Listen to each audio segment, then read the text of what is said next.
managed to get himself on the inside, but he's caught up on the curve. Sean Allen, the outside special. We've had a huge crash. This can't be real. I think he might have the job done finally. Ethan Warren gives him no space. He's in the wall. Turn point. He's taking out Brody Stenberg as well. Oh, big moment there. Kurt Stenberg on his roof. Big crash at turn 4. That is an unfortunate huge crash. It's a huge wiggle on while he was clear.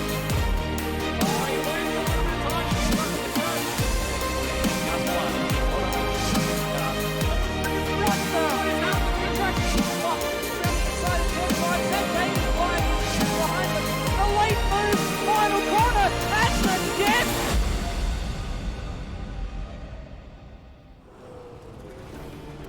Good evening and welcome to the opening round of the 2020 Automobilista Supercars Championship.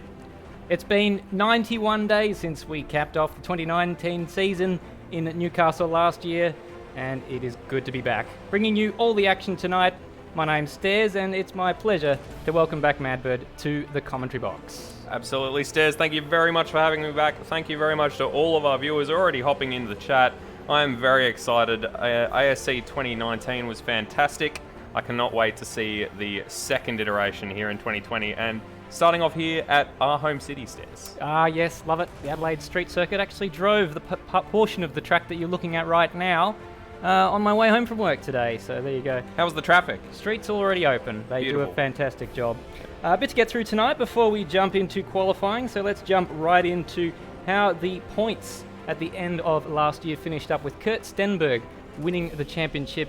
First place there on 3,540 points ahead of Sean Allen, some 400 odd points behind him. Brody Steen, his Race on Oz teammate, finished in the third place. Zach Baker with some strong finishes towards the back end, especially in Bathurst, with his ZB Racing teammate, finished fourth. Jake Maloney, an early contender for the championship, dropped away towards the end of last year and ended up fifth. Ethan Warren, another potential championship contender, there in sixth place. Colin Warwick in seventh. Will Devonish in eighth place. David Nenadich in ninth. And Aidan Schultz rounded out the top 10, Madbird, as we head to the teams points classification for last year. Thank you very much. It was a one-team race, really. Race on Oz with Brody Steen and Sean Allen took out the title by a solid 1,500 points over ZB Racing with Zach Baker and David Nenadich.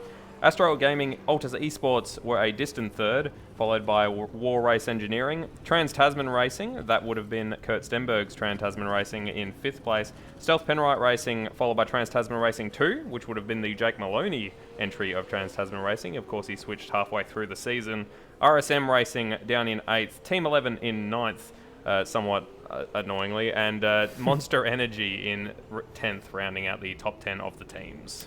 Well, that's last year. Now we're on to this year. Now, Super 2 actually kicked off last night, and the top 5 get an invite to the main game for Tuesday. So let's have a look at the way that the races last night finished, as we saw Benjamin Dahlia there finishing in first in race number 1 there from Stephen Burko. Benjamin Dahlia, actually the current Victorian Formula Ford champion, I understand there, Madbird. Yeah, it's incredible.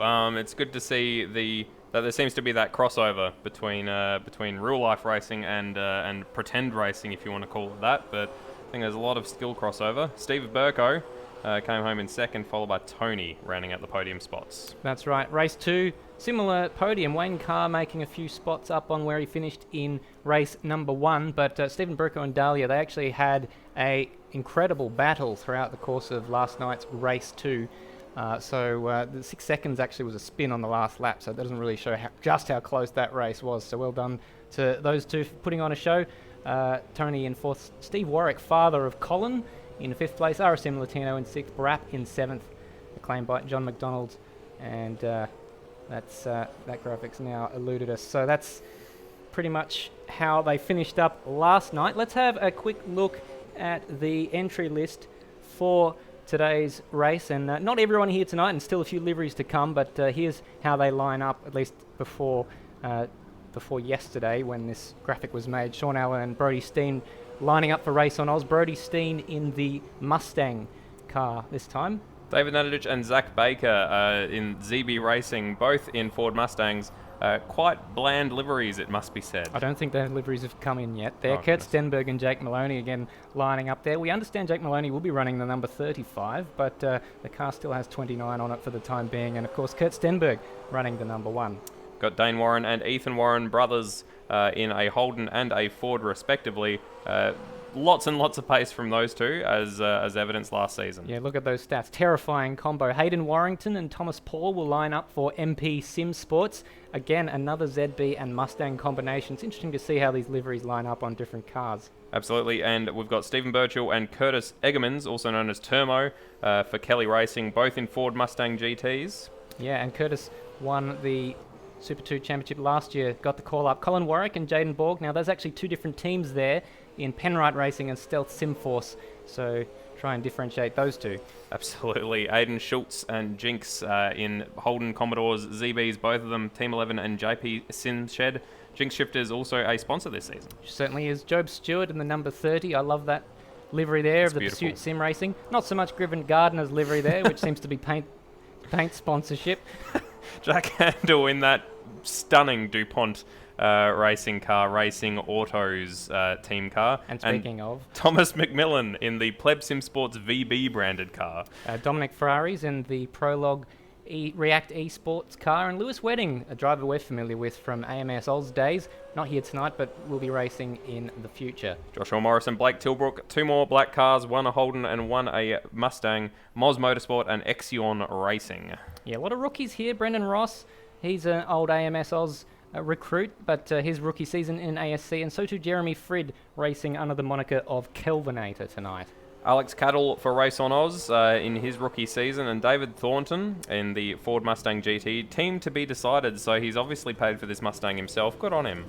Absolutely, and Mia Ott rounding out our field of drivers so far, but we do understand that there will be some additions to that later on. Yet to see whether they have jumped into the server yet, but we'll keep you abreast of that when and if it does occur. So that is the points. Well, we'll get rid of last year's points, I think, because that's no... it's a new year, Stairs. It is a new year.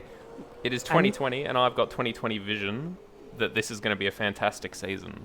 And one aspect of the 2020 season will be the pit stops. Pit stops in 2020. Let's have a bit of a chat about the pit stop strategy for the Adelaide 250. Now, each race is going to be a distance of 39 laps or 125 kilometres. So, with that in mind, let's have a bit of a chat about how that will affect the fuel strategy.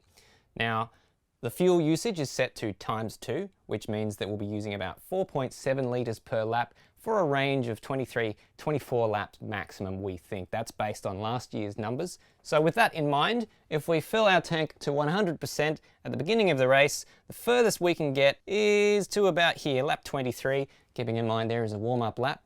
And the earliest time that you can make a pit stop and make it to the end of the race, what we like to call our critical lap, is lap 15. So if you make a pit stop there, fill it all the way up to the top, you will be able to make it to the end of the race. Now, what we saw last year, people didn't tend to take their pit stops at the fringes of what we call the pit window here. They tended to do it in the middle, around about lap 19 or 20.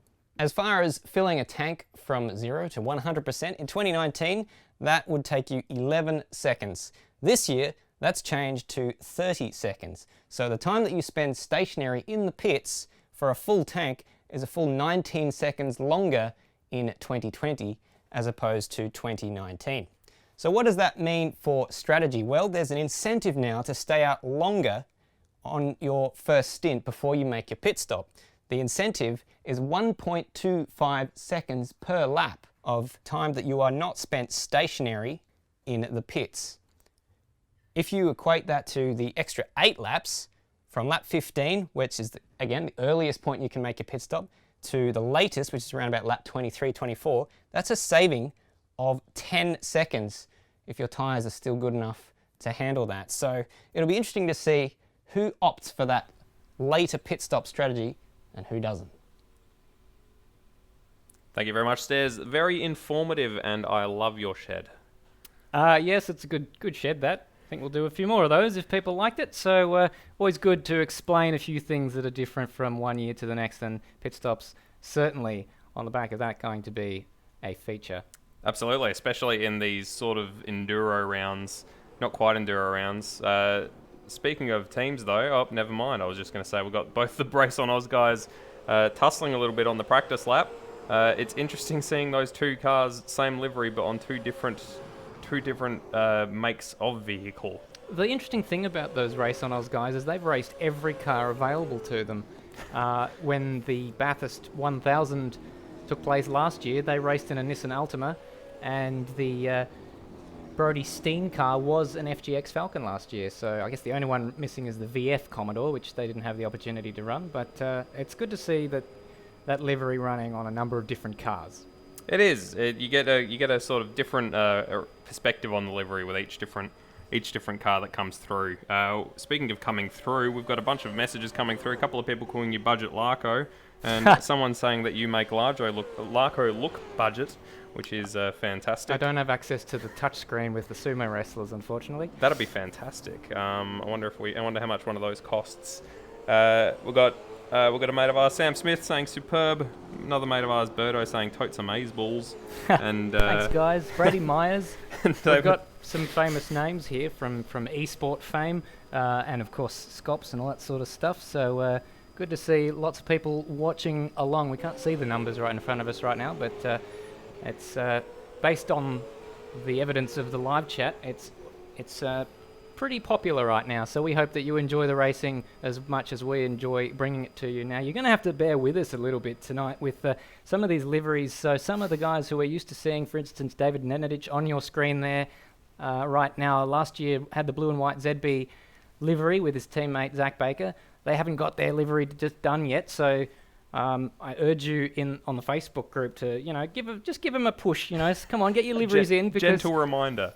Because there's a few cars, I think at last count 7, which had not yet put a livery in yet. So having a quick count of our spotters guide, I'm counting 9 that are just plain black, and we've also got Dominic Ferraris, who his will be fine once all the others come through, but at the moment it is black with some white text on it. Yeah, but we have got the white the text. We've got a car on the fence right now. This is the white. That's the David Coulthard line. He's gone straight on there.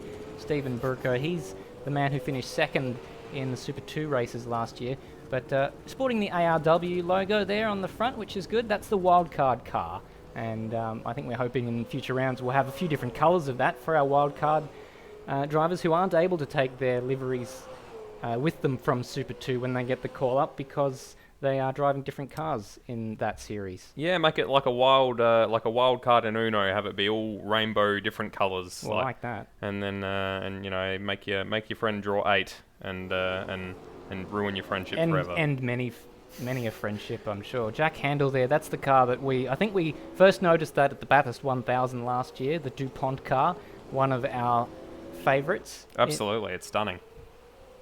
And we've got John McDonald, good point actually, in the chat, just saying to rep Super 2. Of course, Colin Warwick and Kurt Stenberg are two admins having a crack at commentating Super 2, I think, this season. Oh, absolutely. Did you catch any of their stream last night? Didn't. I was too busy getting drunk with my mother. But, okay. Well, fair enough. But based off my previous experience watching them commentate, I imagine it was an absolute hoot. They did a good job, actually, I thought. And looking forward to hearing more of them. Excuse the spaz there. Jack Handel just gone deep at turn 9 and back to the pits. But yeah, no, it was great job from those two. Not very experienced in this front, and personally make a lot of mistakes myself. I think all of us do, don't we? So, in the field of streaming. So they were very nice to call us the professionals, but we're not getting paid for this. But if you do happen to want to support us, we do have a Patreon. The link is in the box underneath the video. This is a description box, I believe they refer to that one as. It is, yeah, or as if depending on the channel, it might be called the Doobly Doo or the Down There Parts. Ah, yes. I like the Down There Parts. Speaking of money, however, I would like to bring up something. Some of you might remember last season that I had a bet on with one of the viewers, Lewis Kugeley, friend of Thomas McMillan's. I actually met Lewis Kugeley. Did you? At Bathurst, the Bathurst 12 hour. Do tell. And lovely fella from what I saw of him while he was laying Was he- semi-conscious on the floor. I was going to say, was he upright when you saw him? No, he was not. That's a shame. But I had been told on good authority by yourself. Well, I met him when he was standing up, and he Yeah. was a fine, upstanding gentleman. Absolutely. A good 1.5 feet taller than I am, I can tell. And I'm not short. I'd say I'm average. Yeah, I'd say that. Yeah. Yeah. I am towering over you somewhat wearing my boots. What's but because you're wearing inch-high heels there? I am wearing stilettos. Hiking boots, I should say. However, he told you that the $10 was simply burning a hole in his pocket, and if I came up to him, he would in fact give it to me. And I did in fact come up to him, Stairs, and did I get my $10? No, I believe that's an ongoing saga now. Yes, I think he was a bit too poorly that day. It was a hot day. Anyone who happened to be at the Bathurst 12 Hour this year, it was probably the hottest one I've ever been to, and a free dirt blast, as Kurt Stenberg put it. Got sandblasted on the top of the mountain for free. How good is that? So speaking of heading to the chat to the page and gently, pushing some of the teams, maybe if anyone knows Lewis Kugley, gently push him to give me my $10. I think you might have to go to the 12 Hour next year and confront him then. Perhaps. We did get a chance to chat with him, but unfortunately the cars driving past on the racetrack sort of drowned out our audio. So Especially those Mustangs. yeah, they're loud. Well, we weren't doing it during the GT3. It was one of the sport categories. Oh, okay, and even they were loud enough to drown it out. Thomas McMillan, one of the drivers we actually caught up with at the 12 Hour, and here he is practicing his pit entry here in the VB car. Still pleb sim sports. Oh. And again, the David Coulthard line, very, very tight. I was trying to remember who it Right-handed. was who crashed at the pit entry. Thank you for telling me. I've said it twice now. Oh, excellent. Yes. 2 minutes left in practice, and Dane Warren heads the field on a 17.6. But Thomas McMillan's not too far away. We know Dane can do a faster lap than that, though. We've seen in the practice session, the unofficial one, Did I a suppose. 116 something, didn't he? Yeah, that was quick. That was blistering, as the as they would say, if it caused blisters. There is a lot of activity now in the pit lane. Everyone wanting to hop out and get a quick half a lap in by the looks of it, because they could probably get a full lap in if they leave the pits now. Actually, Maybe. it's a shorter lap than I remember it. Automobilista does cut your lap off in practice. It doesn't let you finish it like it does in practice. In qualifying. Qualifying, I should say. First mistake of the year, let's say. I like this livery here. This is, as he puts it in the oh wall. my goodness. Well, he's showing it off for us. He's He is putting doing it a good side job onto there. the camera. So this is based on the real-life Kelly Racing Mustang, and he and his teammate there with the other car. So there's the Castrol livery and the Ned's livery. It's Ned's apparently a whiskey something, which being somewhat of a whiskey connoisseur, I've never heard of in my life. So Can't be much of a connoisseur then, can you? well, it's either very good marketing because it's something I haven't heard of, or it's just a very poor product because it's something I haven't heard of. Dane did a 117.2 and goes, So here's his teammate there, the Castrol. there's like 8/10 to go. I do like the Castrol car. That I know you weren't a big fan of it, but the Aston at the 12 Hour in Basically the the Castrol same livery. Oh no, I think it works on the Mustang. On the Aston. On the Aston, I just thought it was a bit classless for what is a bit very crass. Crass. I mean, like, I don't want to say it's not hasn't got class, but like an Aston needs understated colours, dark blues and greys and that sort of thing. And I just think the Castrol didn't quite work on that. That's fair. Agree to disagree, I suppose. I agree to disagree, but I can Looked better than the understand your one point. that went into the fence straight in front of us, didn't it? Absolutely. Got a fantastic pic here, that though, at Books McPhotos on Instagram. Are you able to buy a photo of that on our store? No, we don't have a No, store we yet. don't have a store. Here's the champion from last year, sporting the number 1, Absolutely, as is his right. as is his right. I do love that livery, I must say. I don't think it's changed since last season, but No, it just looks the business. It does. It does look the business, and I wonder whether he'll be the business this year. He's got a lot of pressure to hang on to the championship this year, but it is a championship of consistency. It is. It absolutely is. As we saw with Jake Maloney had a blistering opening to the season, but just some missing a couple of races and some technical gremlins in the second half of the season completely took him out of it. I've never seen a championship charge go from 100 to 0 so fast. Yeah, that fell apart like Swedish furniture, that one. So hope for... My IKEA bookcases are fine. I don't know what you're talking about. Are they, though? Have you ever put a book on it? I've got many books on I know them. for sure that you do. So many books. So many books. A lot of people now sat up in the pit lane. Kurt Stenberg, one of only 2 cars on the racetrack at the moment, the other one being Steve Burko. As the timer has hit 0, we're going to go into qualifying very, very shortly indeed. I'm excited, Stairs. Let's have a look at the racetrack.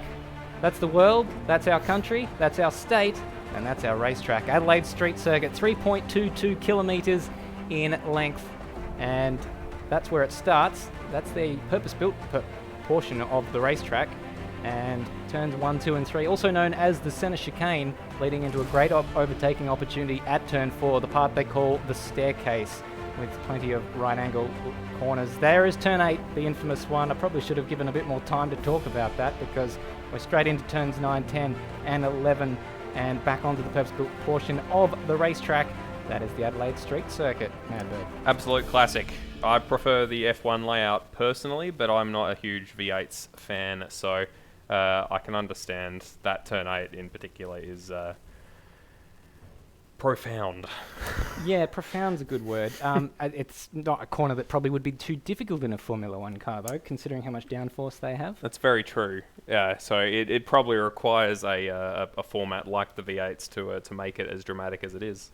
And we saw plenty of people there in the wall in the real-life Supercars Championship on the weekend, but we've already seen people in there in practice, haven't we? Well, exactly. It's very easy to go into the wall there. You mess up you turn in by the briefest amount, or you lift just a little too little, and you're straight into that wall, which sometimes it can be okay if you just sort of glance off it, but it's definitely very easy to break something significant on that wall. Now, this is a 15-minute qualifying session, and this will set the grid for race 1. We do have a shootout tonight, but that's not until race 2 gets underway, and Thomas McMillan just getting ahead of Kurt Stenberg there as the train of cars makes its way out onto the racetrack. I think that's about the definition of nuts to butts between the Pleb Sim Sport and the Trans-Tasman racing cars. Looks like Steve Burko is the one that's he's the early bird that has caught the front of the train in the wildcard entry. So he will be the first one to be turning a lap in anger this qualifying session. And here he is coming through the staircase right now. You're right, you are. He is leading the way, coming up to turn 7 now. And Thomas Paul in tow. We've got to get used to some of these names again. It's been 90 days. So although a lot of the liveries have stayed the same, we've got a few new names to remember. Absolutely. Yeah, there's a few new faces who I'm probably going to butcher the names of for the first half of this race, so I apologise in advance. Particularly Dominic Ferraris, who I as I just said, I want to call him Ferraris. And Well, it might be Ferraris, it could be Ferraris. as opposed to the plural of Ferrari. Very possible. And Steve, I think we've got Steve Burko down. That's how you pronounce it, isn't it? Well, that's how they were pronouncing it last night, but I don't know if I would use that as my reference. But anyway, I mean, I'd use the reference of the circuit in the Czech Republic known as Brno circuit. There you go. Fantastic circuit. It is a good circuit. Steve Burko starts his lap and has the honour of being the first man in this qualifying session in this season to set a lap. So the pressure's on. Well, let's hope he sets a lap. Well, that's a good point. You might have put the Moz on him already. Yeah, good chance of that. He's entered the staircase going through turns 5 and now going into turn 6 before the right angle turn 7. All the way over turn 7 curb there. I wonder if that would have got him a track cut. They do have 5 available to them in the race. Much like in real life supercars where it's kind of inevitable that people are going to shortcut the chicane, so they just give them a couple of extra slaps on the wrist before they get in trouble for it. Beautiful. That was a good line there through turn 8 down to the hairpin at turn 9. A few cars out of shape in the back of shot there, but Steve Burko his car was on rails through there. Slight lock up there into the turn 9 hairpin, but Oh, yeah, that wasn't great. Only 3 cars in the pits at the moment. There's a lot of traffic out there, Mad Bird, but Steve Burko's going to have the best of it right now because he was first out onto the racetrack. Absolutely clean shot ahead of him. He got out of shape, as you heard us both go, ooh, through turn 11. That is a tricky corner sometimes. He's coming across the line now to complete his lap, a 1:25, so not miles away, but it's immediately eclipsed by Thomas Paul, who's set a 1:18.8, and Steve Birchall.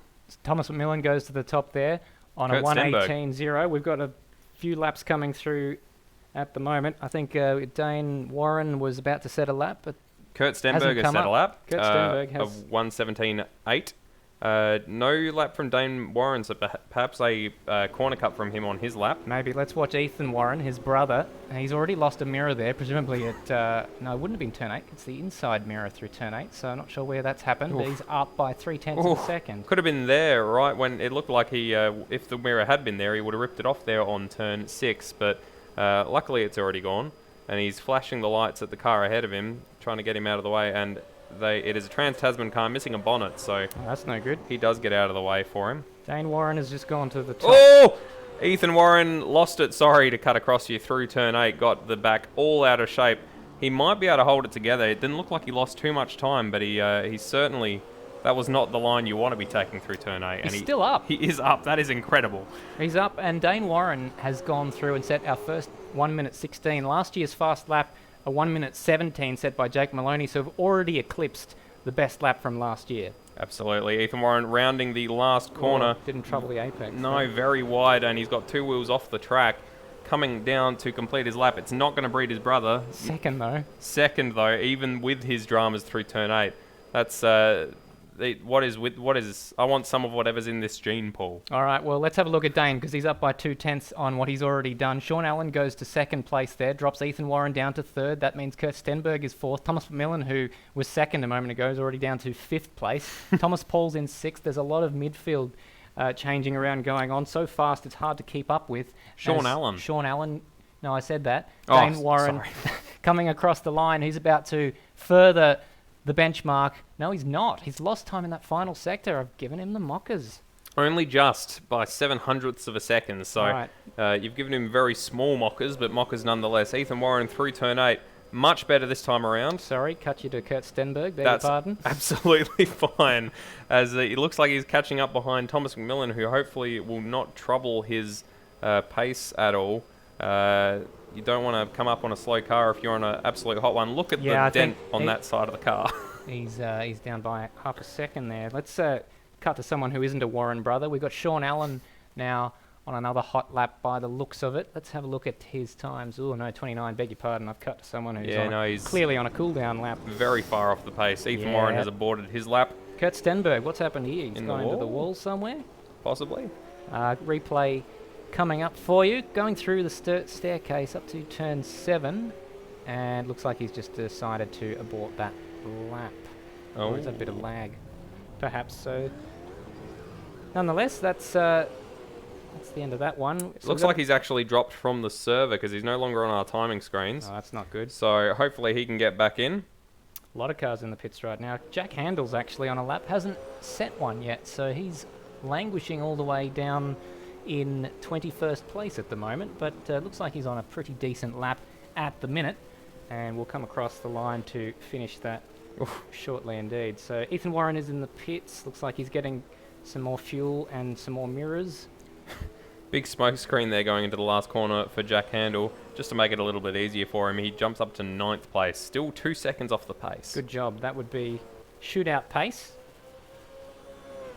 Kurt Stenberg just got Brady Myers in the chat saying, I think he said there was a thunderstorm right near his house. So that's not good. Potentially, Kurt Stenberg having some connection issues, which hopefully that doesn't imagine that. We've got put your Fs in chat for the Kurt and somewhat for the slightly laggy stream. Colin Warwick, spinny Colin Warwick there, losing it, and we've got cut away from him. Beg your pardon. There he is, recovering. We'll try and get a replay of that one if I can remember what the replay button was. There it is. It's the first day of school, ladies and gentlemen. Just a bit wide at turn 11 there. I think. That is, I've always had trouble with that corner myself. It's just, it's tighter than you expect it to be at the exit. You think you can carry a lot more speed through there than you can, in my experience, but I'm obviously a world apart from these guys. So who else we got on track right now? We've got 7 minutes left. It's quite a long session, 15 minutes, isn't it? David Nenadic is in 7th place. Let's see what he can do. Gets it sideways through turn 8. That's exciting. It's very exciting. Hopefully, and gets it very sideways. That's a stylish line through the hairpin, to be sure, but I don't think it's somewhat north of Europe. Don't think it's particularly quick. In the region of Scandinavia. So that lap has been quickly aborted. What's Alex Cattle doing in his first race in ASC? 11th. Pretty Sporting decent. the Race on Oz colours. And in the first sector here, 28. Okay, so this is another cool down lap. Let's have a look at the timing screen, see if we can get our next shot. James McKee has just gone 13th. He's another driver who I believe got the call up from Super 2 yesterday. It is a decent showing so far from Alex Cattle, just outside the top 10, and is his first rookie race for the season. Steve Birchall on our screens at the moment, and just stuck behind a Penrite car. Yeah, he's not on a fast lap by the looks of it. Well, you can see he's not on a fast lap because he's. We did get some for Brute in the chat has assuaged my fears. It is pronounced like that. Sounds like Burko. So we've been doing it right. Thomas McMillan up into 4th, or was he already there? Potentially. That is a move. That is a move from him. So we've got a few of these cars coming out for their last. And I think Ethan Warren has just jumped to the top of the timing boards with a massive time. That is a 1:16.7 from Ethan, eclipsing his brother Dane. Ooh. And pushing Sean Allen down into 3rd place. Which, considering the drivers around him, I think Sean Allen would be pretty happy with, to be honest. So Thomas McMillan is on a fast lap at the moment, 21.9, about 3/10 off through the first sector. It looks as if Ethan is on another hot one. Oh, see if we can get him before he's already crossed the line. No, he's not. He's coming up to turn 8. Our live timing is well behind, so let's cut to Ethan and see what he can do, because Dane Warren has been the man to beat all through the practice sessions, but if Ethan Warren can show him a pair of heels, well, won't that be a turn up for the books? He's up by a very, very small margin there, 13 thousandths of a second, as Ethan Warren looks to extend his advantage at the top.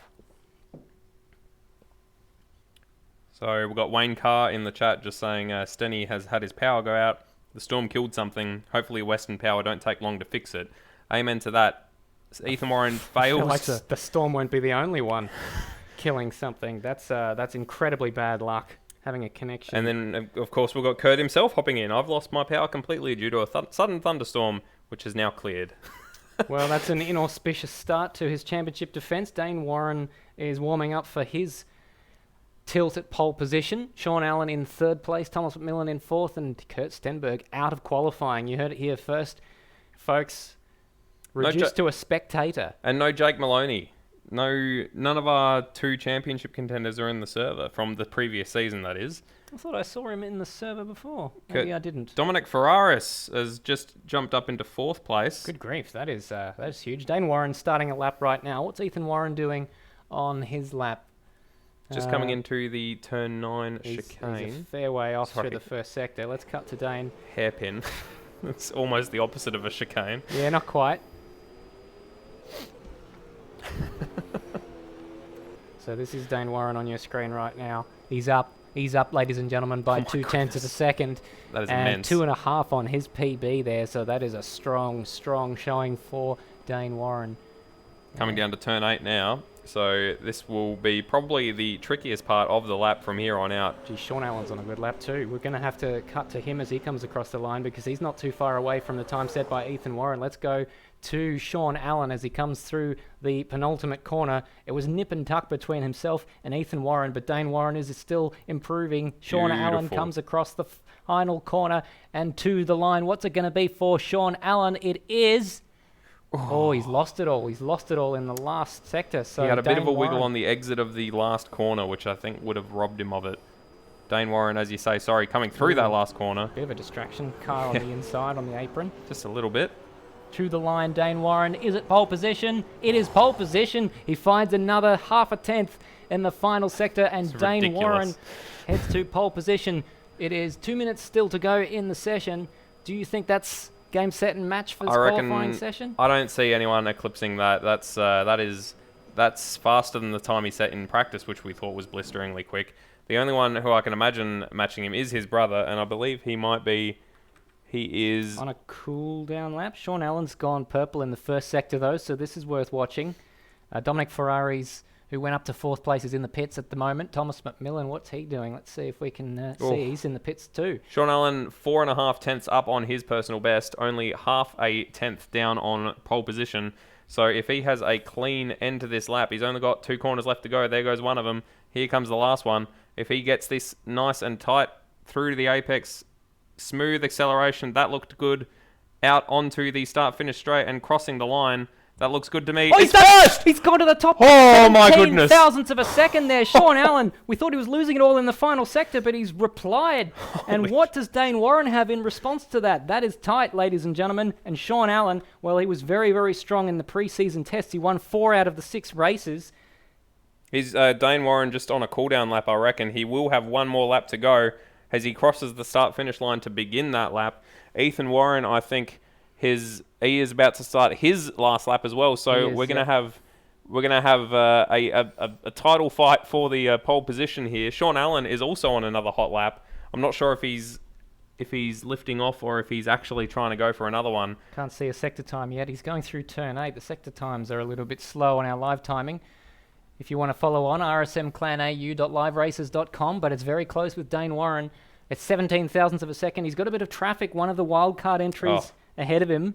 Ethan Warren is 8 tenths down on his PB through for Sector 1, so he is out of this. So that's out, but Dane Warren's going to have traffic here. Is this guy on a lap? He's going to pull to the inside. I think he's got the track position now. Dane Warren doesn't have to worry about traffic. We wait for the second sector split now. It's pretty clean through turn 9. No theatrics from Dane Warren, but he's down. He's down by nearly, well, pretty much the margin that he is down anyway. That's unbelievably close for Dane Warren. Absolutely. Sean Allen has gone into the pit, so he is not extending his lap advantage. We've got Dane Warren coming through the last corner, nice and tidy, accelerates out. Oh, the back got a little bit out on him, but it seems okay. Coming across the start-finish line. He's done it! He's done it! Half a tenth! He takes back pole position from Sean Allen. This is an absolutely ding-dong battle, and we're still in qualifying. No response from Sean Allen because Sean Allen is in the pits. So this is pole position for Dane Warren unless someone else can take it off. And I can tell you right now that the top 6 are all in the pit lane. Thomas Paul's the only man who can do it. In fact, he's just crossed the line as well, and that's it. Jesus wept. That was just back and forth, wasn't it? That was incredible. Who else? Who have we still got out on track? Only a couple of people. Got Termo down in 17th, and we've got Thomas Paul. Thomas Paul's the only other out on track. And Termo's just crossing the line now. He improves up to 16th place. Good on him. And I reckon that is Thomas all Paul she goes wrote. up to 6th place from where he was, which was 8th. So good improvement there for Thomas Paul at the end of that qualifying session. But your pole sitter is Dane Warren. What a first qualifying session of the season, Stairs. Yeah, you know it. That was absolutely incredible. incredible. Can't wait. You know we haven't turned a racing lap yet. I want to get into it. It feels like we've just had 15 minutes of racing. That was incredible. I am hype does not describe the levels of energy that I currently have. Well, we want to have and all I've drunk is water. A quick break because we want to get ready for the race. Incidentally, we do have a driver in focus today, which is Kurt Stenberg, which is a little bit inauspicious since he's out already. But nonetheless, we will show you my chat with Kurt Stenberg at the Bathurst 12 hour. This week's driver in focus is Kurt Stenberg, ASC Series admin and defending champion in 2020. Kurt's consistency in 2019 helped him claim the title over Sean Allen by 462 points, claiming 16 podiums but just 2 wins. a number he would like to add to in 2020. Yeah, I'd like to get a couple more wins. It was a bit disappointing to not get a win until Townsville. I think we made a couple of mistakes earlier on in the year that we could have got good results, but it's going to be a tough one with people like Dane Warren, Ethan Warren, Jake Maloney, possibly I'm assuming he's going to return, and then anybody else who wants to come up. Although Kurt's first win of the series came in Townsville, the TTR driver talks about the Enduro portion of the season as his highlight, grabbing the Enduro title with 3 pole positions, 3 podiums, and victory at the Bathurst 1000 with Jake Maloney. I enjoyed getting pole for all 3 Enduros. I wouldn't say I was the hot lap master of the year. I didn't actually get fastest lap all year in any of the races, but got 3 poles there. Bathurst as a whole event was a pretty highlight. Like, that was a pretty cool event to organise and to run and then watch back and with the stuff that you guys did. And then to be able to win that race and to have the pace on the day to win that was pretty cool. And will the defending ASC champion carry the number 1 in 2020? I will be running the number 1, yes. I've been requested to run the number 1. So it's been bad luck for me in the past in championships, but I'm going to give it a go and see how we go. All the information you want about the Automobilista Supercars Championship is now all in one place. Visit asc.rocksolidmates.com for all the official ASC content, including season calendars, results and championship points, broadcast information, rules and regulations, lap records and more. You can also get updates on our official ASC Facebook page. And don't forget to subscribe to our YouTube channel and hit the bell notification icon to get notified whenever we go live for all championship races. The Automobilista Supercars Championship is proudly brought to you by RSM, Rock Solid Mates, ARW, Apex Rear Wing, CW, Colin Warwick Designs, and Jinx Shifters.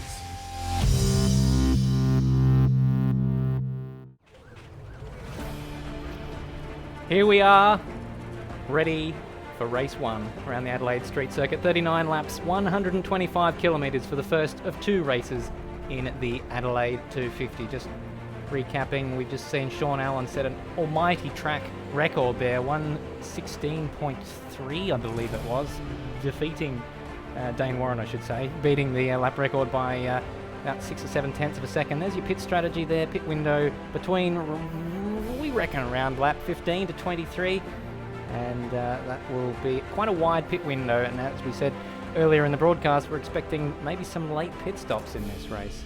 Yeah, try to stretch that advantage of having a light car a little bit longer, because it is, of course, a longer pit stop this year, as said by your beautiful self during that analysis, Stairs.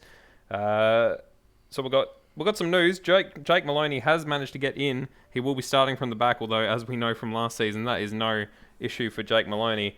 And Kurt Stenberg is hoping to be back, not for this race, obviously, because we've got about 12 seconds left to go. Yeah, he hasn't made it in time. But he should hopefully be making it back for the second race. Even if he doesn't get the power back, he's aiming to be back for race 2, he says. So that's interesting. Does he have a generator? Yeah, turn up the generator.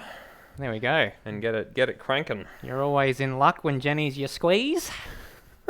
It was interesting. I was having a little chuckle as we have his interview before, saying that number 1 has been bad luck for him in the past, and the first race this season that he is to run the number 1, there is a sudden thunderstorm that clears as soon as it arrives and knocks out his power for the first race. So it's unbelievably bad luck. That is. I don't like to believe in curses, but perhaps you should go back to your regular number for next round. Well, I don't know. He's been requested, he said, to run the number 1. So can he, in all good conscience, change that? Can he renege? Yeah. It's a rhetorical question, I would have thought. Moving right along. Well, if you've just joined us, we've had an absolute ding-dong battle between Dane Warren and Sean Allen for the pole position, and we can't wait for race number 1. It's going to get underway very, very shortly indeed. Yeah, we're just at the end of the warm-up session. The drivers have been briefed and given all their information they need. Main thing to take away is that they get 5 track cuts before they start getting penalties. And as said earlier, the pit stops are longer this year, 30 seconds rather than, 19 seconds last year, you said? Well, it's 19 seconds longer you spend in the pit lane There you for a full tank, so it was only 11 last year. So the difference between a half tank and a full tank fuel was only about 4 seconds stationary in the pits. So it made absolutely no sense not to opt for that later pit stop strategy, because you'd just be wearing out your tyres. And we are lining up on the grid, so we have got everybody starting to hop out. It fills my heart with warmth, Stairs, to see all these cars lining up on the grid again. It's been 91 days, and I'm very, very excited. Still waiting for Dane Warren to get on the grid. We've got Sean Allen there, and there is Dane Warren. So very, very shortly they'll be underway on their warm-up lap. There he is. He wanted to make a late entrance, be fashionably late. Look at that. That's a grid right there. That's a tasty, tasty grid. That looks like something to put on the Apex Rear Wing Instagram, at Apex Rear Wing. Oh yeah, we're still doing that. I forgot about it, like us to on be honest. Facebook? Yeah, the Instagram, it's something the kidlets tend to use, don't they? They do, and I've tried to get a bit au fait with it myself. So we've got the drivers setting off on their warm-up lap, Stairs. Take us through. Dane Warren, with an almighty effort at the end of that qualifying session, took pole from Sean Allen. And Sean Allen splits the Warren brothers there, with Ethan Warren finishing third for Logitech G Altus Esports there. Dominic Ferrari's got to be the biggest surprise for me. He was running around 17th or 18th last year in the Adelaide 175 it was last year, and has shown up ready to race tonight. Fantastic job from Dominic Ferrari's. Thomas McMillan in 5th place. He was a bit inconsistent last year, to say the least. But nonetheless, he is aiming for more wins this year. And behind him, Thomas Paul for MP Sim Sports in 6th place. Brody Steen in 7th place, the teammate of 2nd place man Sean Allen. So those two won the team's championship quite convincingly last year. Colin Warwick will line up in 8th place there for Penrite Racing, ahead of James McKee in the first of the black cars that you'll have to forgive us for getting mixed up with the other black cars. First of which being there, David Nenadich in 10th place there, ahead of Alex Cattle, the third Race on Oz car. They'll filter their way through turn 8. Stephen Birchall in the Ned's car there, number 16, ahead of Jack Handel, the DuPont car. One of our favourites, Zach Baker, lines up in 14th place, a bit lower than we're used to seeing him, it has to be said. Benjamin Dahlia, Super 2 winner from last night, joins in, and he qualifies 15th. Not too bad from him. Termo in 16th place, last year's Super 2 champion, ahead of Jinx in 17th place for JP Simshed.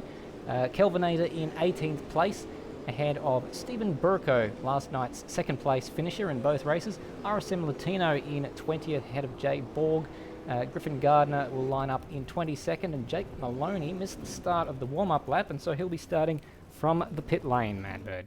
Absolutely, which anyone else I'd say, oh, well, that's pretty much race done, but when it's Jake Maloney, we've seen him come from the back of the grid and finish on the podium, or even win the race.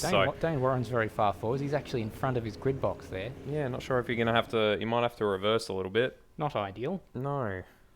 Not Yeah, because he ideal is a fair bit ahead, wasn't he? So they might be sitting there waiting for the lights to show up, because he needs to. He needs to do a little reverse. I wonder if they've caught it yet.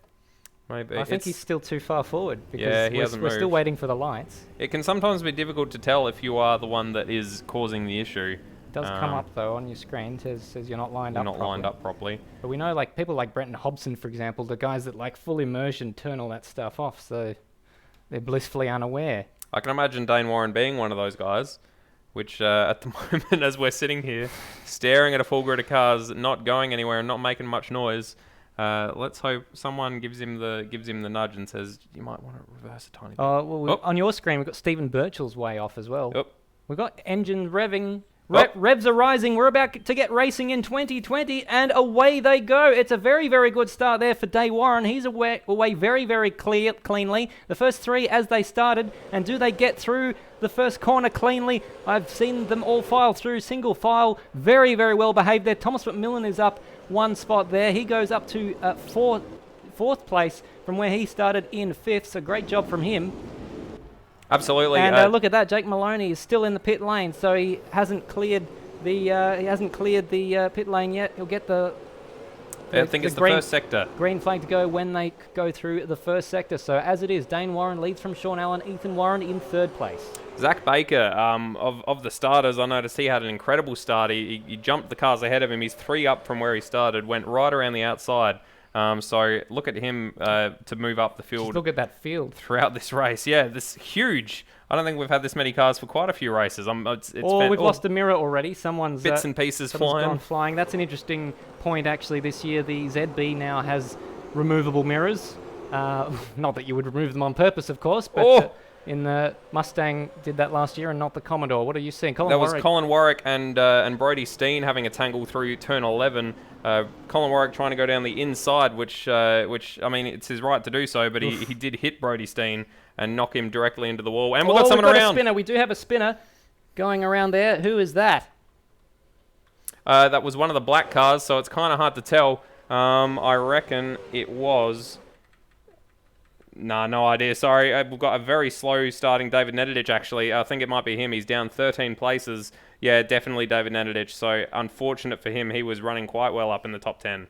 So Sean Allen now's dropped off a little bit off the back of Dane Warren. A little bit of a mistake, and Ethan Warren is all over the back of him there in that Altus Esports Mustang. So what can he do about Sean Allen as Dane Warren skips away into the distance? Well, it's not quite a second yet, but it already appears to be something of a gap. Very wide line through turn 7 from Ethan Warren. Went all over Here we go. Sean Allen is getting overtaken here by Ethan Warren, who's going up the inside at turn 9. Gives him the room, but that's going to give Sean Allen the inside through turns 10 and 11. It'll be a brave man to stick his nose around the outside there. Sean Allen hangs on for the time being. Absolutely fantastic race, and Ethan Warren appears to have a little bit more pace, but Sean Allen doing a very good job defending the position at this stage. Look how close Ethan Warren is right behind him, looking for any gap to squeeze his nose into, which Sean Allen is intelligently not giving him. Yeah, good job there. This is a fastest lap from Dane Warren, and surprising no one, straight into the mid-17s. The only man to do so. Everyone else is in the 18s. So he sets his fastest lap, and let's see. Oh, bit of a moment there. Sean Allen let Ethan Warren get up alongside him as they go through the staircase, and I don't know that there's any way around the outside of turn 6 there, but Sean Allen is... Here we go. This is... Ethan Warren went right out on the... No, kind of the opposite this time around. Sean Allen last time took a very tight line, which lost him time all the way down to turn 8. This time it was Ethan Warren who tried to stay on the inside of the curb, and he hasn't managed to get onto the back of Sean Allen through turn 8, although he might have a go down into the hairpin. Thinks better of it, probably a little bit of a dive from that distance, and Sean Allen holds on to that position, although he gets a little bit tail happy. It didn't lose him too much time, but still, that pressure of having Ethan Warren right up his chuff is starting to build, I reckon. Now, Jake Maloney's got on the move. He is currently in 23rd place. He's got a bit of work to do. He's just about to catch up to the back of Jack Handel, who I believe has had a bit of a moment, because he started in the top 15, I believe it was. From memory, it's very hard to remember all these numbers. Absolutely. Is Dane Warren, yep. 16.8. Straight into the 16s. That is faster than any lap we saw last year. Absolutely. So he's in a class of his own at the moment. Yeah, you can say that again. 2 seconds up on Sean Allen in second place with the leading man's brother, Ethan, right behind him. That battle is going to rage on for quite a while, I reckon, Stairs. So what other battles have we got on the racetrack at the moment? There's an absolute ding-dong battle going on for 17th place between Aidan Schultz. We've got Kelvinator, Benjamin D'Alia. They're all line astern. 14th through 18th, separated by about a second and a half, I reckon. That is, and 3 of them are black cars. 4 of them, sorry, are black cars. Get your liveries in, guys. I think Ethan Warren is... just biding his time right here. I reckon he had a little bit of a think about diving down there at turn 9 on the previous lap, but on this current lap, I should say. But he backed out of it, I think, a little bit earlier, and quite sensibly now. Yeah, he can probably bide his time a little bit. It is only race 4 of 39, so we do still have the pit stops to go. He doesn't need to get the position done right away. Although, obviously, if he could, that would be fantastic. At the tail end of the top 10, we've got a bit of a battle going on. Zach Baker, who I said had improved, he's now up 5 places from his start inside the top 10. And we've got behind him James McKee, Alex Cattle, and Stephen Birchall, all tussling over that last position in the top 10. Back at this battle for second place, and Sean Allen and Ethan Warren were both over the curbs there at turn 4. And a little bit wiggly. Sean Allen just stretching out a couple of car lengths through the staircase. Of course, it is sometimes difficult to tell because of the concertina effect that happens there, but look how close he is there. The trouble is there's no real overtaking opportunity. You've got to lift out of it a little bit through turn 8, although not so aero washed. Here he goes down the inside of turn 9, but he backs out of it again. I thought for sure he was going to have a go that time. Sean Allen sort of covered. He didn't go full defensive.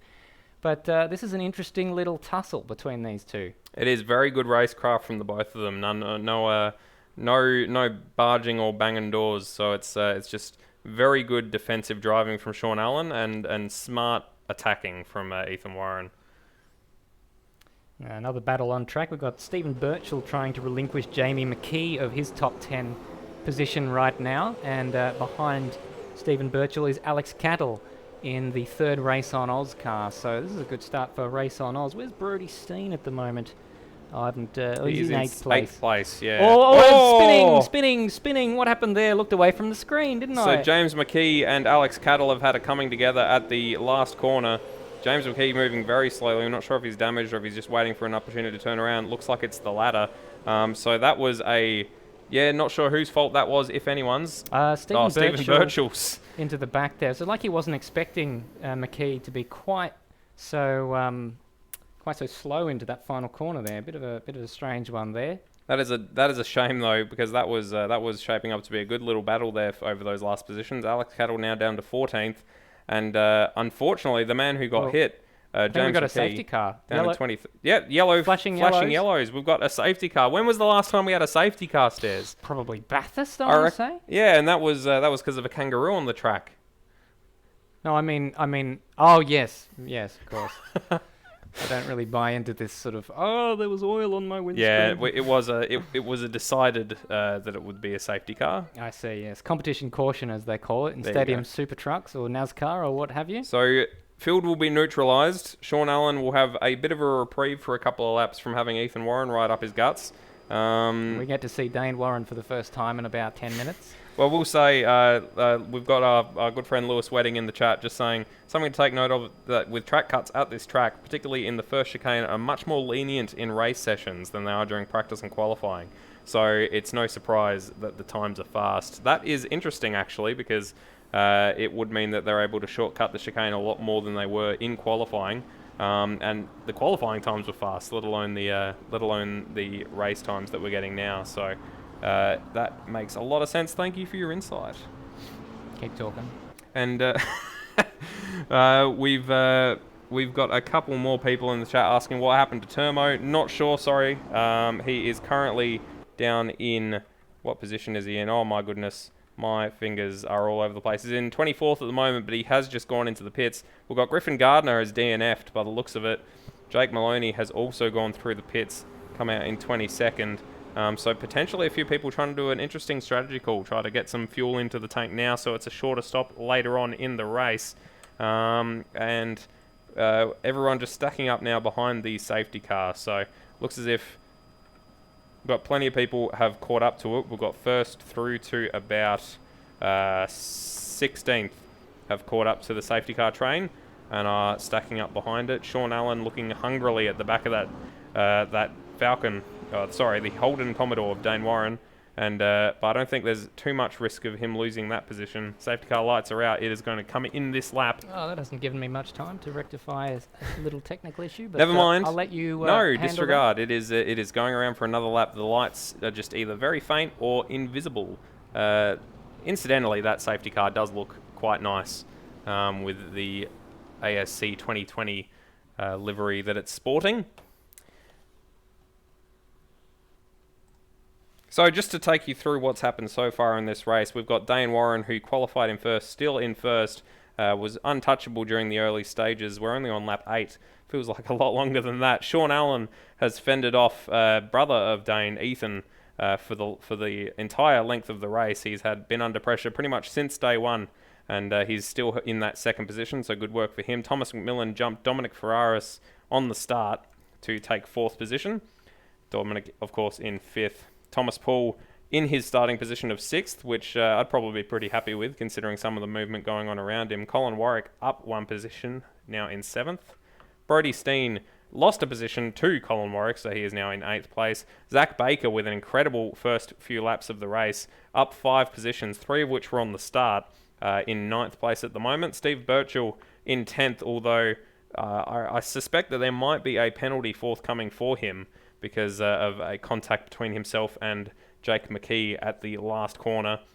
Quite a heavy contact at that. Jenks up 6 places from his start. He is in 11th place. Excellent work there for Jenks. Stephen Burko also up 7 places in 12th.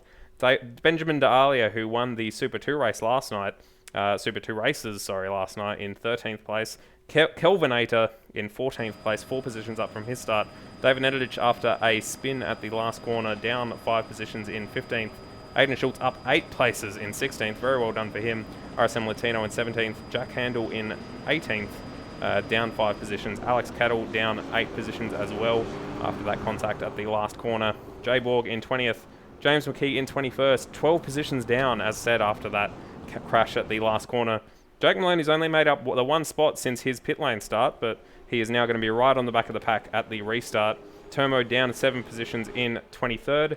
And Griffin Gardner has DNF'd down in 24th place. So that is the field as we see it. They are still behind the safety car stairs. They are still behind the safety car. Thank you for covering for me there while I rectified a small technical issue.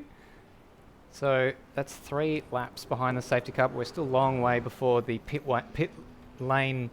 Well, pit lane is technically open, but the pit window doesn't open until about lap 15. The pit door is open, but the pit window is still closed. So Dane Warren absolutely walking away with it in the early part of this race, wasn't he, Madbird? Absolutely. It's been negated now somewhat, but I imagine that as soon as that safety car pulls away, it is basically going to go back to how it was. He just seems to be unstoppable with his pace. Sean Allen is no slouch, and he was struggling to keep up with him. He was about 2 seconds behind by the time the safety car came out. So unless he jumps him at the start, and then we know Sean Allen's very good at defending. We saw it for the first 8 laps of this race. I just don't see that position changing unless Dane Warren has a bingle. A bingle, that's a good way of putting it.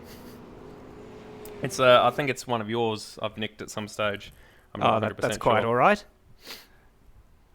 Kurt Stenberg just saying we finished the last season under safety car. Of course we did. How did I forget that? At Newcastle, and quite a bit of a controversial safety car.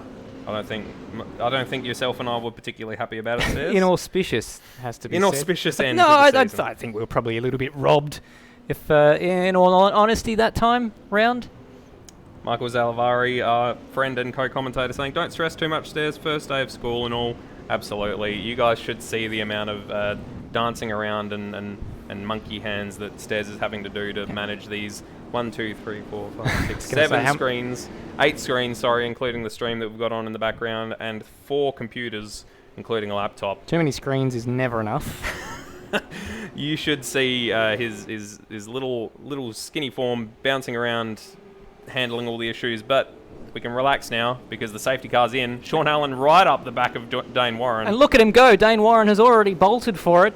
And Sean Allen has an Ethan Warren all over the back of him going into turn 1. What an amazing restart for Dane Warren, and Sean Allen in danger of getting mugged by the Warren. Yeah, I reckon he's in danger of falling down the Warren, as in Rabbit Warren. Oh, he's sideways. He's very, very sideways forward. Somehow manages to hang on to it. That was an incredible save. He hung on to the position. He hung on to the position as well. That is unbelievable driving there from Sean Allen, and an absolute free kick to Dane Warren. But Thomas McMillan's going to have eyes the size of dinner plates looking at this, thinking, good gracious, I see a second place on offer for me, and he'd say it exactly like that. I've met the bloke, that's how he speaks. Absolutely.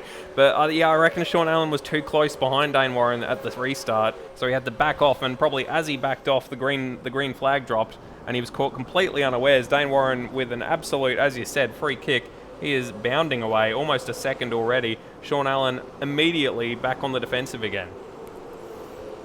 Yeah, so it's pretty much as you were in terms of this race recommencing the way that it was going before the safety car came out there, and Ethan Warren all over the back of Sean Allen. I mean, we're used to seeing this sort of stuff, aren't we? They get so close, it's almost terrifying. There's Dane Warren out there. Didn't set a fastest lap on that occasion because it was the lap that we restarted on. They just, the way they fly through that chicane, there would be poop coming out if I was doing that in a sim racing cockpit. Sean Allen again with a lot of curb there into the start of the staircase. He was doing that before the safety car as well, struggling there. And one wheel up in the air from Ethan Warren as he bounced over that curb. Oh! A little bit of contact with the wall there from Ethan. That's those curbs there, the big sausage curbs on the exits of turn 6 and 7. Those can be quite dangerous if you catch them too heavily. I'll wait and see what's happening here. It looks as if Ethan Warren isn't going to have a chance to overtake into the chicane. Not quite. Hairpin, again, I don't know why I keep calling that a chicane. You were going to give us an update on Kurt Stenberg, were you, Mad Bird? Not Kurt Stenberg, Jake Maloney. Jake Maloney, beg your pardon. The TTR racer that is in this race, of course, Kurt Stenberg. We're getting word that he does not have a generator, and if the power isn't on, he might have to hop on his bike and go to his mate's place to use his rig. The Cootamundra's place? To Burton's place. It's an emergency, sir. There's something in spring. Oh, no, look at the screen. Look at the screen. We've got a bat. Oh, just they were overlapping. They're bump drafting into turn 1. I don't know how they do it. You can't go from Simpsons memes to screaming in my ear, look at the screen, because I had a minor heart attack. Beg your pardon. That's fine. I was going to say, now that we've had a start where Jake Maloney wasn't starting a sector behind everyone else, we have got regular service resumed. He is up 5 positions from the restart in 15th place, and it's looking like there's going to be a couple more cars full to him this lap, so it won't be long before Jake Maloney's in the top 10, I wager. But I think it says something about the increased strength of this field compared to last year, that he hasn't been able to make it into the top 10 on one already. lap. That's a very good point, actually, which he did many times last season. So we're very happy about the increased strength of this field, as Sean Allen once again has Ethan Warren looking to the inside down into turn 9, but not able to do anything about it. We are very, very close to the pit window. About 3 laps now before we're expecting to see these guys start to come in. Absolutely, it's and that's probably where it's all gonna kick off. It'll be some people will decide to hang out a little bit longer, hang out with their I won't say it, and take advantage of a lighter car for just a little bit longer. Wiggle there for Ethan Warren coming out of the last corner, and a penalty. Yeah, they would probably be.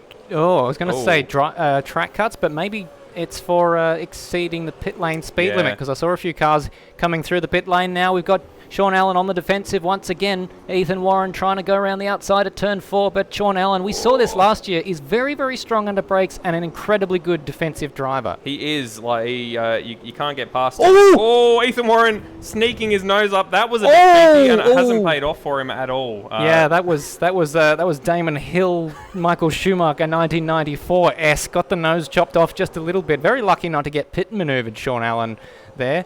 Ethan Warren loses quite a few car lengths out of that, but I think he was trying to take Sean Allen by surprise there, but you have to get up very, very early in the morning to do that to Sean Allen. Absolutely, and it must be said, good work on the brakes from Ethan Warren to pull out of it just enough that he didn't hit Sean Allen. Can confirm that Benjamin D'Alia's penalty was due to a pit lane speed infringement, so he will be serving that probably this lap. And a strange time to pit as well, because I don't think you can make not it to at the window yet. Well, having said that, his fuel numbers might be different to the ones that we had from last year. They have had 3 laps under safety car as well. You do spend a lot less fuel under safety car. But you're still projecting forwards to the end of the race, so you're expecting another safety car if that's the case. It's very true. He's coming through to do. He is serving his drive-through. Speed limit penalty. Dominic Ferraris has not let Thomas McMillan go for a while. It's just been all over the back of him. He's actually dropped a few car lengths through that chicane too. Oh, here we go. Let's go back to this battle. We shouldn't cut away from these guys as they're going through the staircase. Sean Allen and And Ethan Warren, we can barely tear our fingers away from the screen. He's going down the inside here at turn 7. Sean Allen gives him the space, and it's an absolute drag race now to turn 8. When they go past the 150-metre board, though, you need to be ahead. That's the way they do it in real life. I don't think you'd want to do it any other way than that in real life, and it is still Sean Allen who holds the advantage, but he's getting pretty much bump drafted. They both glance the wall through turn 8, and Ethan Warren looks to the inside, doesn't move down the inside. This is going on. This is going on for a long time. Madbird, it's not going to end in tears, is it? We're not even halfway through the race yet, Stairs, and we've got another one to go. Don't have a heart attack yet, please. Okay. Sean Allen. You don't want to take over? Managing to... No, God, please, no. I'm terrified for the run race that I'm going to have to run in July. Sean Allen has managed to stretch his advantage a tiny bit out to about half a second, although he had a bit of a hairy exit there from the last corner, and it looks like Ethan Warren may have backed off just a tiny bit, because he is not immediately back on the back of Sean Allen. And Dane Warren's out to a lead of around about 3 seconds now. Yeah. He's taking it easy doing a mid-17. So he's the only one in the 17s, actually, but the guys following are doing low 18s. Having said that, Sean Allen does have a little bit of a distraction to deal with right now. That's one way of putting it. Quick Jake Maloney update for you. Now in 12th, so knocking on the door of that top 10. Knocking. Knocking. John McDonald just saying heart attacks inbound. Don't think you're wrong, mate. This series tests my cardiac abilities. Now we had a spin for Thomas McMillan. Let's go to the replay and see how Dominic Ferrari's got past Thomas McMillan, and he just lit it up on the exit of the final corner, and that's how Dominic Ferrari's got himself up into 4th place. Where he started the race, obviously. That's it's so easy to do that. That's a very it's a I've got a yellow flag at turn 9 because Dominic Ferrari is now in the wall. He's immediately handed it back. What a gentleman. Which has put Jake Maloney into 17th. Or into 11th, rather. So here is the replay coming down into the hairpin. Looks like Dominic Ferrari's had his own bit of lining up the rears, and that's how that happened. So Thomas Millen gets that one back, and we are, I believe, under safety car conditions, as the field is still passing by the stricken Dominic Ferraris. There is a yellow flag, but I don't see a flashing yellow, but there are a lot of people in the pits. I'm waiting to see if the leader catches up to a safety car, which he has, yes. So we are under safety car. Yep. The fact the yellows weren't flashing did throw me a little bit. And Dominic Ferrari's has finally got going. So who have we seen make it into the pit lane? I can see that it's Brody Steen, Thomas Paul, Jake Maloney, Colin Warwick. Yep, Jay Borg. Alex Cattle has just come in. And naturally, they're all falling down the order, which makes complete sense. It makes it quite difficult though to track on the timing screens because names are shifting around all over the place. So well, that is a huge boon for them because the pit window is open. It is. So this is a very cheap pit stop, and the race leaders, they would have been past the pit entry line before. Before the safety car came out. So and what's crucial is they're now travelling at safety car speed. So even though they will have a slightly shorter pit stop because of having done one more lap or needing to fuel up for one less lap, the field that is catching up to the safety car is doing significantly quicker speeds. Absolutely, yeah. So I reckon we could see the leaders here drop a couple of positions. Might only be provisional, but still ruins our tasty pit stop. Oh, although the safety car's just in, so I was expecting that to be out for a couple of laps after the last one. And these guys haven't pit.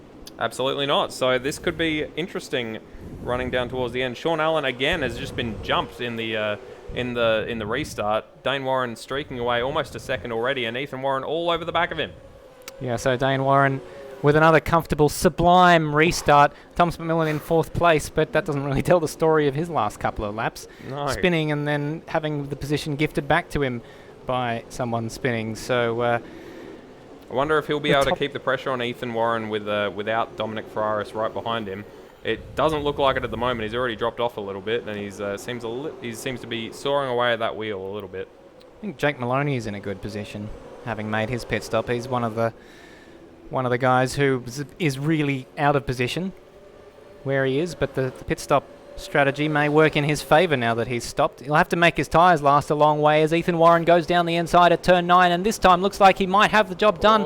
And very, very close in front of them is Dane Warren, who basically gave Sean Allen nowhere to go, and that's a great job there for the Warren brothers, 1 and 2.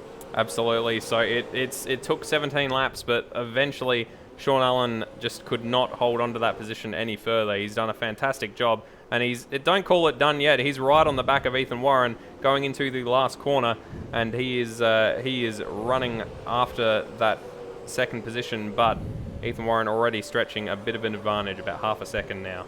Well, now that the safety car came in immediately, they've not opted to make their pit stops, and if they've got the fuel on board, they might as well, because each lap you make, your stint go longer means 1.25 seconds less in the pits. So if you can stretch it, then you might as well. And given that there have already been about 3 laps under safety car, they might be able to stretch it a bit longer. Yeah, Lewis Wedding just in the chat saying front runners are going to need to build a lead now. That's true. Due to those other ones pit stopping. I don't think that'll be an issue for them. They're quite quick in comparison to the rest of the field. Yeah, there'll be some field spread. Jake Maloney is only in 15th place, and he's got quite a bit of traffic ahead of him to clear. So already he is 18 seconds ahead of, or behind, Dane Warren. So that's just how much field spread we've had. Or having said that, I don't know if they caught the leaders before the safety car came in. So. This is interesting, Stairs. Ethan Warren is now keeping on the back of Dane Warren. Actually quite close between the two brothers. So it could potentially be that Sean Allen was holding Ethan back a tiny bit, and now that he's released, Ethan Warren might be able to reel in his brother and make this a bit more of a battle for the lead. Ethan's been pretty strong through turn 8, and he was 0.2 faster than his brother on the previous lap through the middle sector, so that stands to reason. But the two Astro Altus, or Logitech G Altus eSports cars out in front, and wide from the leader there, Dane Warren doesn't trouble the apex at turn 4, and that puts Ethan Warren right on the back of that ZB Commodore. Absolutely. Sorry, I was just looking on our other monitor. We've got Jake Maloney making a position up into 13th, and he's got Jack Handel just ahead of him in 12th, who I imagine will be falling quite quickly as Jake Maloney is tearing through the field at an absolute rate of knots. Very much one to watch. He was one of our 2 winners in Adelaide last year, the other one being Emily Jones in a heavily safety car affected race. And we've got defensive lines here from Dane Warren going to the inside at turn 9, and Ethan Warren, he's more than giving his brother something to think about right now. Absolutely. Not going to be any no holds barred between these brothers. It's going to be a straight out punch out, I reckon. A straight out punch out. I don't know why I sounded so ochre when I said that. I do apologise. I don't know if that was terribly ochre. I think our audience appreciates ochre. You don't have to worry about that too much. Mate. We've got James Donovan in the chat just saying, Liam, give me back my camera. I apologise. You haven't given it back to him yet? No, it's sitting on my cupboard. I gave him back his gimbal about 60 years ago. You haven't mentioned it, mate. Now that you've mentioned it, it'll remind me. And we've also got Lewis Wedding just saying Steen and Thomas Paul are the current net leaders if they pitted. Baker is in the pits. Zach Baker and Jinx. Termo has DNF'd. We missed that. I'll see if I can find a replay. And we've also got Kelvinator. Forgive us for not noticing that, because we've got a silhouette right now behind behind Dane Warren, and it's his brother Ethan Warren driving a different car, albeit Ford versus Holden. This is for pride. This is for family pride. This is for manufacturer pride. And Ethan Warren tries to look down the inside at turn 9 and forces his brother to make a mistake. It's Ethan Warren who's got the inside. No, it's Dane Warren who's got the inside, beg your pardon. Gracious me, they were side by side for just the smallest moment, and there was a little bit of a mistake from Dane Warren, but he holds on. Absolutely. Fantastic racing from the two brothers. Sean Allen is in the pits. Sean Allen is diving into the pits. So he's making an early one compared to the two leaders, so he's hoping for an undercut, possibly. Although, as you say, the fuel will actually make it a shorter stop later on. Stephen Birchall's also come in. The fresh tyres might be the bigger deciding factor, actually, than the short fuel stop. Might end up being about the same. Being out on fresh tyres, God, these two are just... It's like watching a mirror image, except the car looks nothing alike. Great sentence. We had I did find a replay of Termo's crash. It was in the chicane. He just got offline a little bit. Looked like the curb spat him into the wall, and then he ricocheted across, as you do. Sean Allen's on the wall. move, and just about to rejoin in about 10th or 11th place. But here come the Warren brothers. Down the inside comes Ethan Warren, and this time it looks like he's a bit closer to getting the job done, as Dane Warren makes no effort to defend that. And up on the curb, Ethan Warren has got through into the lead, and does he hang on to it? There's absolutely no way through here for Dane Warren, and Ethan Warren takes the lead from his brother. Absolutely. This is an incredible show, considering the pace that Dane Warren had in qualifying, well, and continues to have. I shouldn't say that. This is an incredible showing from Ethan to catch him and overtake him. I guess it's one of those things where, you know, you always know how to get under your brother's skin. You always know how to unsettle your brother when you're chasing him in a sim racing situation. Ethan, the younger of the two brothers, sliding his way there onto Wakefield Street.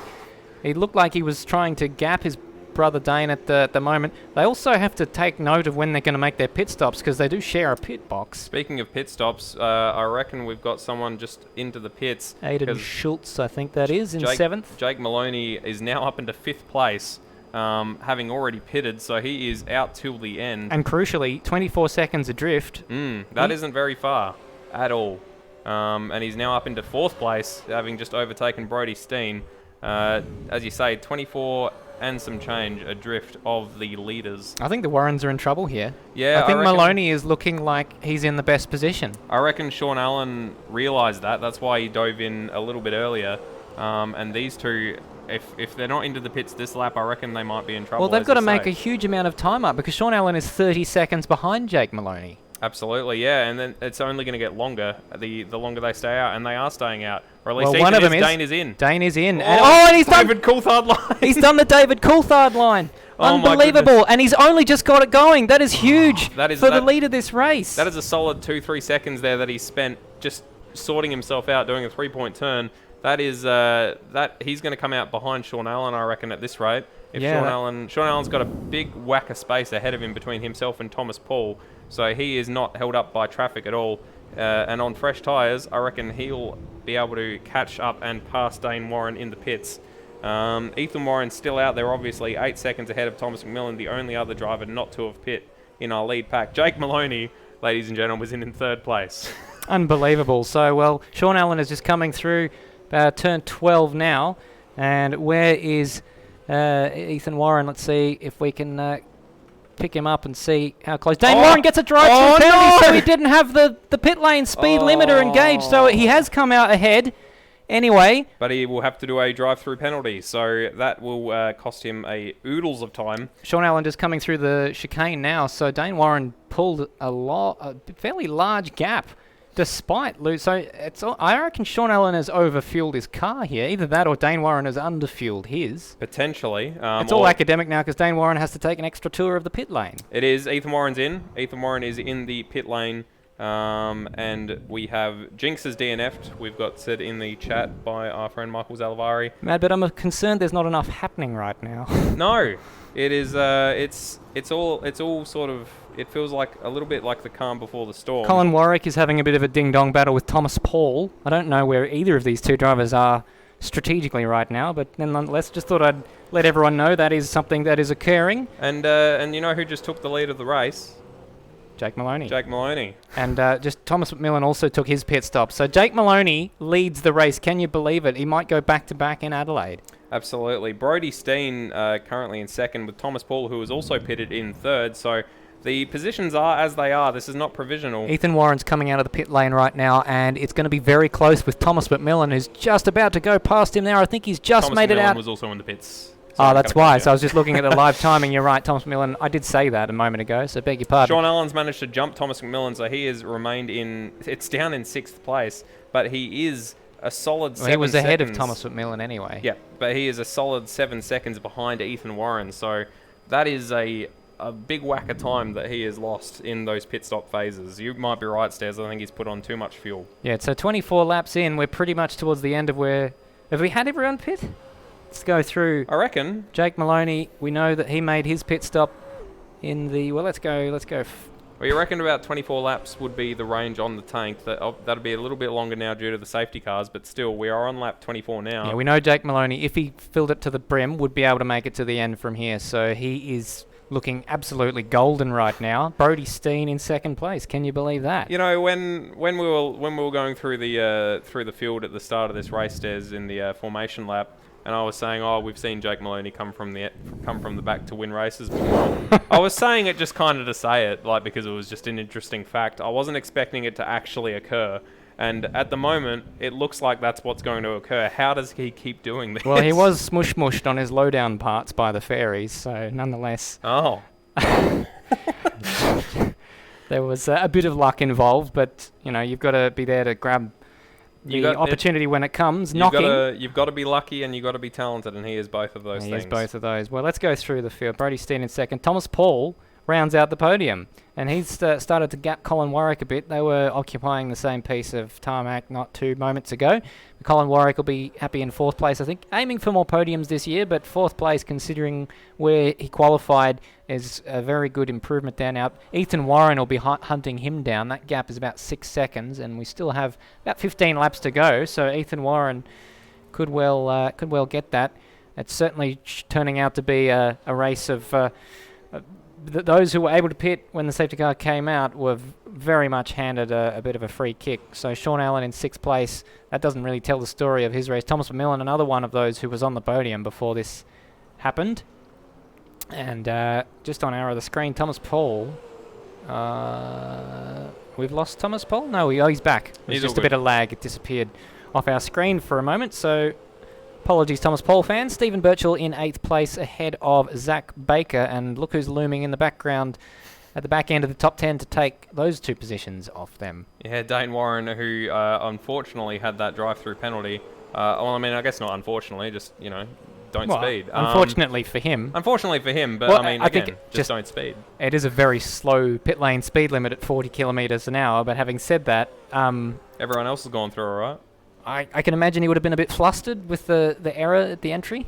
Very true, and yeah. Maybe just didn't engage the pit lane speed limiter in time. Got close to that hoarding on the outside there. Yeah. So that was a free kick for him up into 9th.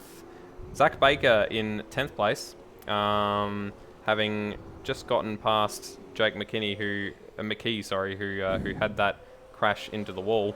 And then behind him we've got Aiden Schultz, who was actually running quite high up at one stage, but late pit stop has kind of relegated him out of the top 10. #relegated. Relegated. Steve Burko in 13th place, doing quite well, up 6 positions from his start in the wild card entry. Dominic Ferraris, sorry, I just saw the D, and for some reason D means David to me. Fastest lap from Ethan Warren with the fastest lap down in 5th place. That's a huge shame for Dominic Ferraris. We don't actually... Was it probably strategy where he came undone? He was ahead... of course, the spin. Beg your pardon. He had a big spin. Big spin. Just after Thomas McMillan had given him 4th position, he lost it. Dane Warren attacking Steve Birchall right now. We'll just have a quick look at this before we resume the remainder of our stock take. We're up to Ferraris. We are indeed, and it looks like he's going to have this job done. If I was Stephen Birchall, I probably wouldn't fight it too hard. No. Looks like he's got the job done there. Well done to Dane Warren. He's up to 8th place. Stephen Birchall trying to sneak around the outside. That's a bit of a gutsy move, and I think he's thought better of continuing that battle. Thomas McMillan, next car up the road for him. You're right there, Matt. Yeah, I'm good. Just nearly falling over for some reason. You know. Jay Borg, 15th place. Jake Maloney in the pits. Oh, so he hadn't filled up. So he hadn't filled up all the way. So he is going to lose many position. Well, Brodie Steen is about to take the lead of the race. He's going to inherit the lead of this race. I reckon Jake Maloney is going to come out behind Sean Allen, I reckon, in 6th place. This is a turn up. We were not expecting that at all. Jake Maloney, so he didn't get all the fuel in. This is a Shane Van Gisbergen thing. Huge strategic error there for Trans-Tasman Racing. It's all fallen apart. Sean Allen just coming down the pit lane now, or the pit straight now, and he's overtaken Jake Maloney. So Jake Maloney coming out in 6th place. Thomas McMillan will not get past him, although he is looming in the background there. So that is a damn shame for Jake Maloney, although, of course, he is pacey as hell, as I believe the kids would say. Yes. And so I would not count him out for still working his way back up to the top of the field. But that is a big mountain for him to climb. So, 20 Madbird, seconds. question. Did Brody Steen get all the fuel in? That's a very good question. Because he has an 8-second lead ahead of Thomas Paul. Yeah, and all he's got to do is just keep it clean, I reckon. He's not that slow. Not that slow makes it sound like I expect him to be slow. He is not slow. And another thing that's just happened is Ethan Warren has just got past Thomas Paul. Okay, so yeah, Brody Steen has got to keep it clean, and he's got to keep calm. He's got 11 laps left in this race. That's a lot. If he does not lose over a second to Ethan Warren each lap, what are their lap times like, Stairs? Well, Ethan Warren's fastest lap is a 16.8, and Brody's is an 18.2. Doesn't look good, but we have to wait and see. So Brody Steen just did a 1:18.7, Ethan Warren a 1:17.5, and that was with overtaking some overtaking. So that is... Yeah, I reckon that is going to be a hard ask for Brody Steen to hang on to that. Maybe, hopefully Sean Allen has been giving his teammates some defensive driving training, because I reckon he's going to need that towards the end of this race. He's put that knife in the microwave because it is hot and it is scything through butter. Absolutely. Don't put a microwave. Don't microwave your cutlery, folks. Don't microwave metal things. Well, unless it's plastic, which Yeah. I know a few people who like that. So that's... Oh, God. That's turned on its head about 3 or 4 times in the last 5 laps there. I'm not sure how to feel, to be honest. Jake Maloney in 6th place now, so he's made up a position on somebody. No, he came out in 6th place. What am I talking about? It's all fallen apart for Jake Maloney. Having said that, 6th place probably would have taken that when he started from the pit lane. Yeah, honestly. Although considering his usual starts from the back, he'd probably consider that par for the course. So we've had Alex Cattle DNF, which we missed. I believe that might have been due to that big accident that he was a part of. Probably damaged something, which is a shame. He was having a decent debut for the Race on Oz. Hope to see him back in race 2, obviously. So Brody Steen has lost about 2 seconds in the last lap since the last time I looked at the screen. So that is not boding well. Now, Colin Warwick has closed up on Thomas Paul. Yeah, so Thomas Paul may be with an issue. Yeah, look at that. Holy hell, that was one hell of a dive.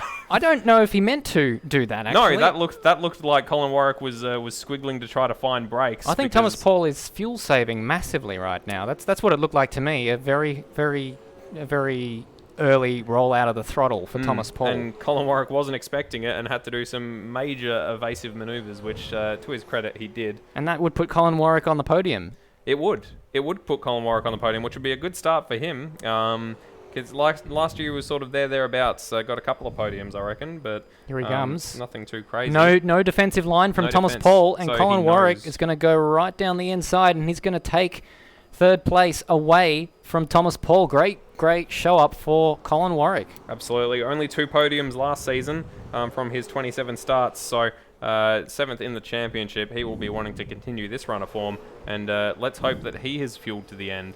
As with Brody Steen might be fuel saving. We don't know. He's losing a lot of time each lap. No, he was pretty much on the sort of pace that we've been seeing from him.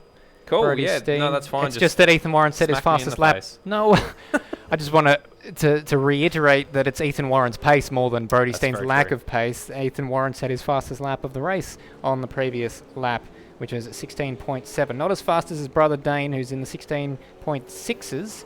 However, Dane is down in 8th. He is, and he's in a bit of traffic. Penalty. He's actually on the back of Thomas McMillan, I should say, at the moment. So we might see if we can pick up some of that battle in a few moments. But Brody Steen, that gap has gone down by 5 seconds. It's visual. You can see when in those long shots, you can see Ethan Warren looming in the background. And it's down to, just under 3 seconds now. So and this is his brother Dane. Yep, coming up behind Thomas McMillan, who has got some lap traffic for company ahead of him. Jake Maloney, 6 seconds up the road from him. But with much he's going to go down the inside. Thomas McMillan's left the door wide open there. He's going to drive around the outside, and he'll have the inside for the next corner. So, I think he's let Dane Warren try and get up underneath on the outside there through turn 10 and 11. It's going to take a very obliging partner to make that work. It takes 2 to tango, but it only takes one person to play blackjack if you've got deck of cards and a bottle of whiskey, but nonetheless, Thomas McMillan is putting himself under an enormous amount of pressure by going defensive when I don't know if he needed to. But look at this, it's a drag race down to the chicane, and Dane Warren is going to try and drive around the outside there. Thomas McMillan's going to stick his nose up in there. It's going to be contact. No, it's not. They're both going to get a track cut, surely, for that one. One of only 5, and Dane Warren gets the position. We've just had excellent showing there from Dane Warren, sorry. We've just had Michael Zalvari mention in the chat that James McKee just DNF'd. I'm just going back. It looks like he had some damage because he was rubbing a tyre the entire way down to the turn 9 hairpin and straight into the wall, I reckon. Oh no, just a lot of damage. I reckon he just decided it wasn't worth it. Oh no, straight into the wall at turn 11. So he is out of this race. All right, gap for the leads down to 1 second. So we just watched one Warren brother dispatch a driver where I don't want to say Ethan Warren's going to make easy work of this, but the lap times would suggest otherwise. Also, Sean Allen's found his way back up into 3rd place, so decent recovery from him considering how far behind he was. Oh, so he's got ahead of Colin Warwick there somewhere. We didn't see that happen. Apologies. That's we miss things. There's a lot of stuff going on in this race, and one of the things going on is Brody traffic. just avoiding some lack traffic there. One of the black cars, which honestly I've given up trying to identify. Yeah. If you don't have a livery, then don't expect us to be able to identify who you are. We Ethan have Warren. half a chance if you do have a livery. Yeah, exactly. Ethan Warren right on the back of Brody Steen. Brody Steen probably, if they were in the same Discord server, would have been hearing the ululations of his teammate Sean Allen when Ethan Warren was right behind him, going down towards turn 8. Oh, that's He's brave. alongside. He pulls back wisely. That would have been an absolute aeroplane crash. He's very wise for a young man, is Ethan Warren. But he's going to go down the inside here at turn 9. Already done. Easy as you like. Very, very, very, very simple move. And that is the second time he's overtaken someone for the lead at turn 9. And only the first time it hasn't been someone he's been related to. Absolutely. What an interesting stat. I like my stats. Hashtag ask stairs. He's overtaken the second Race on Oz car, this one instead of a Holden. It is a Mustang, and we have the Holden down there in 3rd, catching up to them. So he's coming up to the last corner. He's only about 10 seconds behind 2nd place. I think it's a bit of a long order for him to catch up to his teammate Brody Steen in the last 6 laps.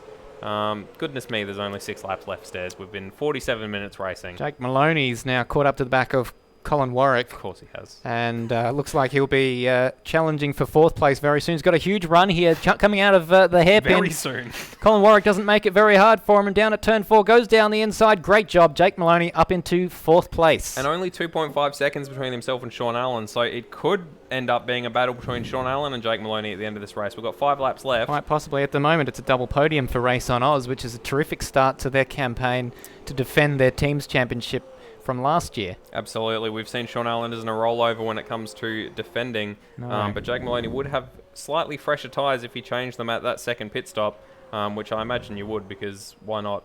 Yeah, we didn't see how long he was stationary. You need about It seemed 11. like a short stop. It seemed like a short stop because he only lost about 20 seconds all up. Well, with the slower pit stops for fuel, it means that you're more likely to be able to change tyres in your pit stop now because it's covered under the time that you're spent refueling. That's very true.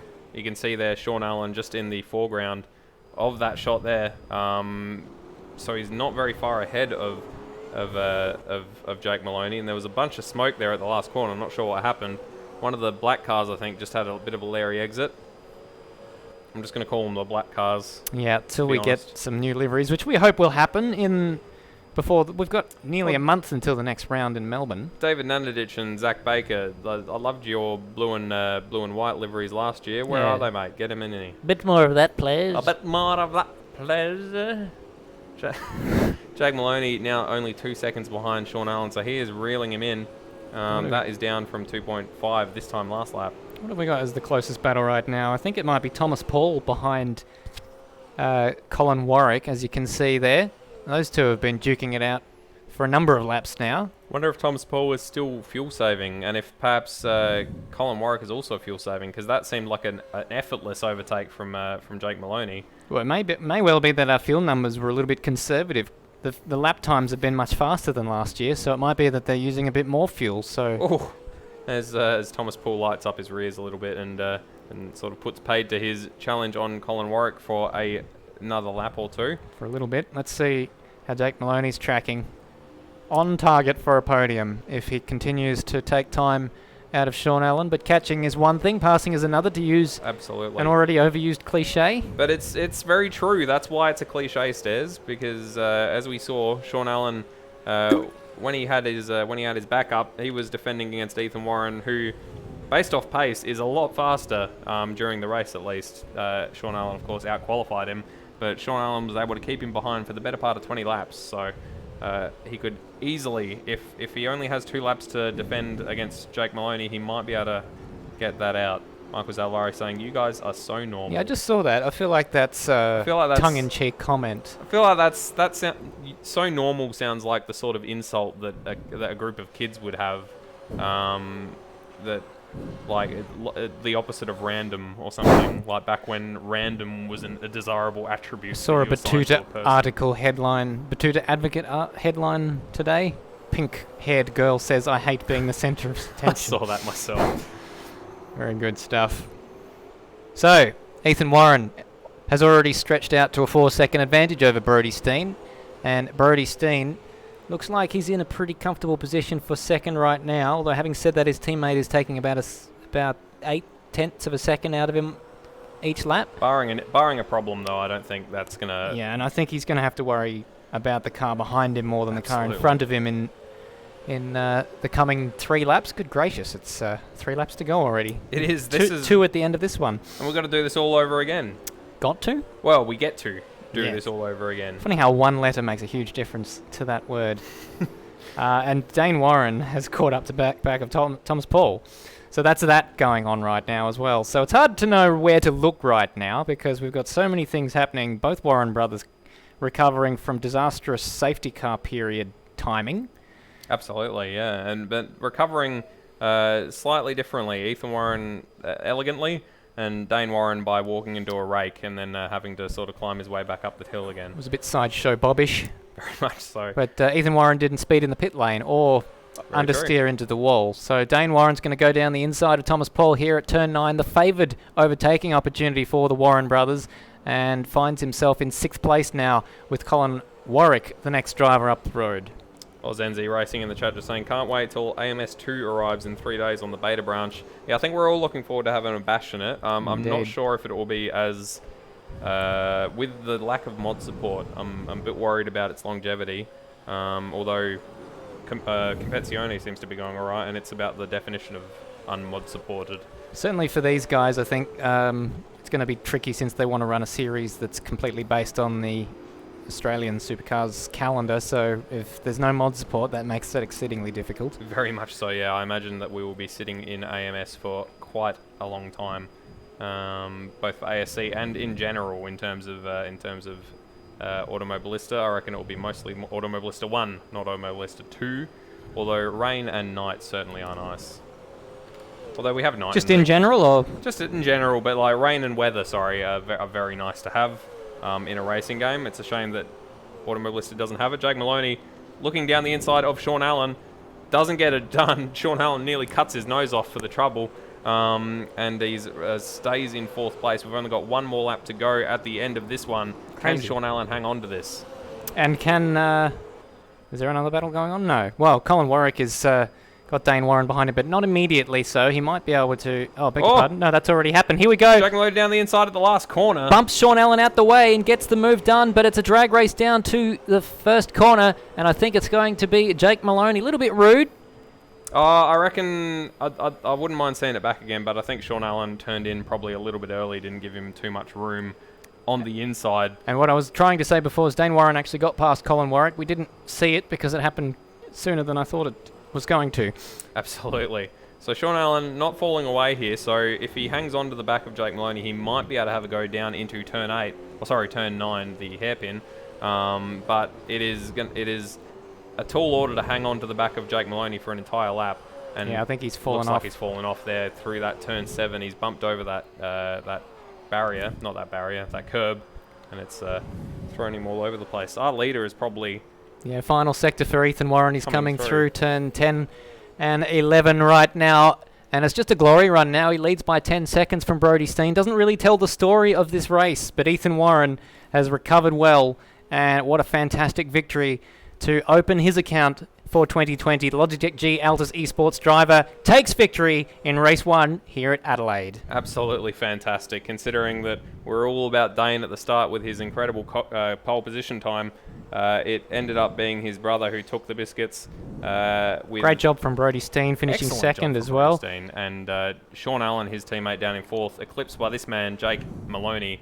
Started from the pit lane, a sector behind everyone else. What can't he do, Stez? He was on to win this race at one stage before he unfueled himself. We had quite a few people who were very much on track to win this on race. track to win this race. This man here, Dane Warren, who got to be said, did a tremendous job to recover to 5th place, considering the dramas that he had at the middle of the race. But he'll be wanting to rectify that for race 2.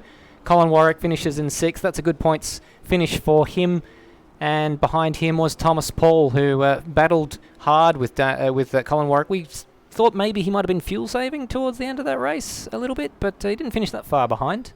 Thomas McMillan in 8th place. He'll probably be a bit disappointed with that, considering that he was running around about the podium positions at one stage. Stephen Birchall, great job finishing in the top 10, ahead of Zach Baker, who I think we've seen him finish a bit further up the top 10, but I think everyone's stepped up their game this year. So absolutely. And if the lack of livery is any indication, they've got some game to lift themselves. Aidan Schultz in 11th, Dominic Ferraris in 12th. He was running up in the 4th and 5th positions, but had a nasty spin. Steve Burko up 6 positions in the wildcard entry. Good job for Steve Burko. Jay Borg up 7 positions in 14th for Stealth Sim Force, RSM Latino in 15th. Jack Handel in 16th. And Benjamin D'Alia rounds out our field in 17th with DNFs, Devin Edidich, James McKee, Jinx, Alex Cattle, Termo, Kelvinator, and Griffin Gardner, as we now are seeing our top 3 lining up for a photo op. Not quite evenly, but nevertheless lined up. Celebratory burnouts for Ethan Warren, well deserved. Hard to select anyone else for your driver of this race, because although the strategy didn't work out for him, he made it work by recovering through the field, and we got to see some of his overtaking prowess as a result. Absolutely, and good first hit out there for the Logitech G Altus Esports Mustang.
Apologies there for the brief break-up in commentary. Small technical issues ironing out, because it is, of course, the first race of the year. And First day back at school. First day back at school, as they say. But thank you to Michael Zalavari for keeping us on the ball there. What were we saying? Well, we've got the shootout to come in this next race. That is going to be something to behold. But before that, we have to select the 10 drivers that will make it into the shootout. Absolutely. So I was just saying, be interesting to see if Dane Warren can repeat his prowess in a shootout format. It's very different when you've got to focus in for a single lap. You can't just rely on having 15 minutes to try to nail a good lap. So it'd be interesting to see if he's able to replicate his performance, or if we get someone else who's maybe a little bit more on the ball, although I'm not sure if that is possible. compared to Dane Warren. Here's the racetrack, Madbird. Absolutely. So here we are in Adelaide, our hometown, lovely city. If you can call it a city, kind of a large country town, but a very, very nice one at that. There's the pit straight as they got the start-finish line into the centre chicane, 1, 2 and 3 turns, and then into turn 4. Very good overtaking opportunity as you start the staircase, turns 5, 6 and 7. Then the run down to turn 8. Very, very tricky corner. You got to get your turn in just right or you're going to glance that wall. Turn 9, hairpin, very good overtaking opportunity. Turns 11 and 10, I've read them backwards. 12, 13, and of course the final hairpin back onto the pit straight. That is Adelaide. That is Adelaide, and Dane Warren and Jake Maloney were our pole sitters last year. In race 1, it was Dane Warren, but he didn't get the job done in the race last year, and he hasn't managed to get it done this year just yet either. It was his brother Ethan Warren who took victory in race 1 tonight, and thoroughly deserved. Now we're setting the top 10 for the shootouts, so we won't really be looking at those Hollywood numbers, as though they probably will be impressive, but we are really looking at those people who are in the drop zone. No one's set a lap just yet. We're got a couple of guys who are about to. Just looking at the sector times, it's Zach Baker, who's currently the man who will set the fastest, or the first time in this session, which will by definition be the fastest lap time when it occurs. Absolutely. Looks like we've lost a few people between the races. Probably a couple of the people at DNF. Hopefully they hop back in before race 2 starts. And we are waiting with bated breath to see if Kurt Stenberg can hop on his bike and get to his mate's place to use his rig, Yeah, or it's if not the powers gone. come back on. Hasn't been a great start to his championship defence. With his lucky number 1. It's always a bit of stress in the Stenberg household. With considering some of the races that we've had that have included Kurt Stenberg and his father Stenny, I can imagine that it's an interesting place to live. Zach Baker goes to the top. 1 out of Surprising no one. Who else have we got? It doesn't really matter, I guess. We're going to be keeping an eye on 11th and down. Well, we're trying to get a benchmark, and of course we haven't got one yet.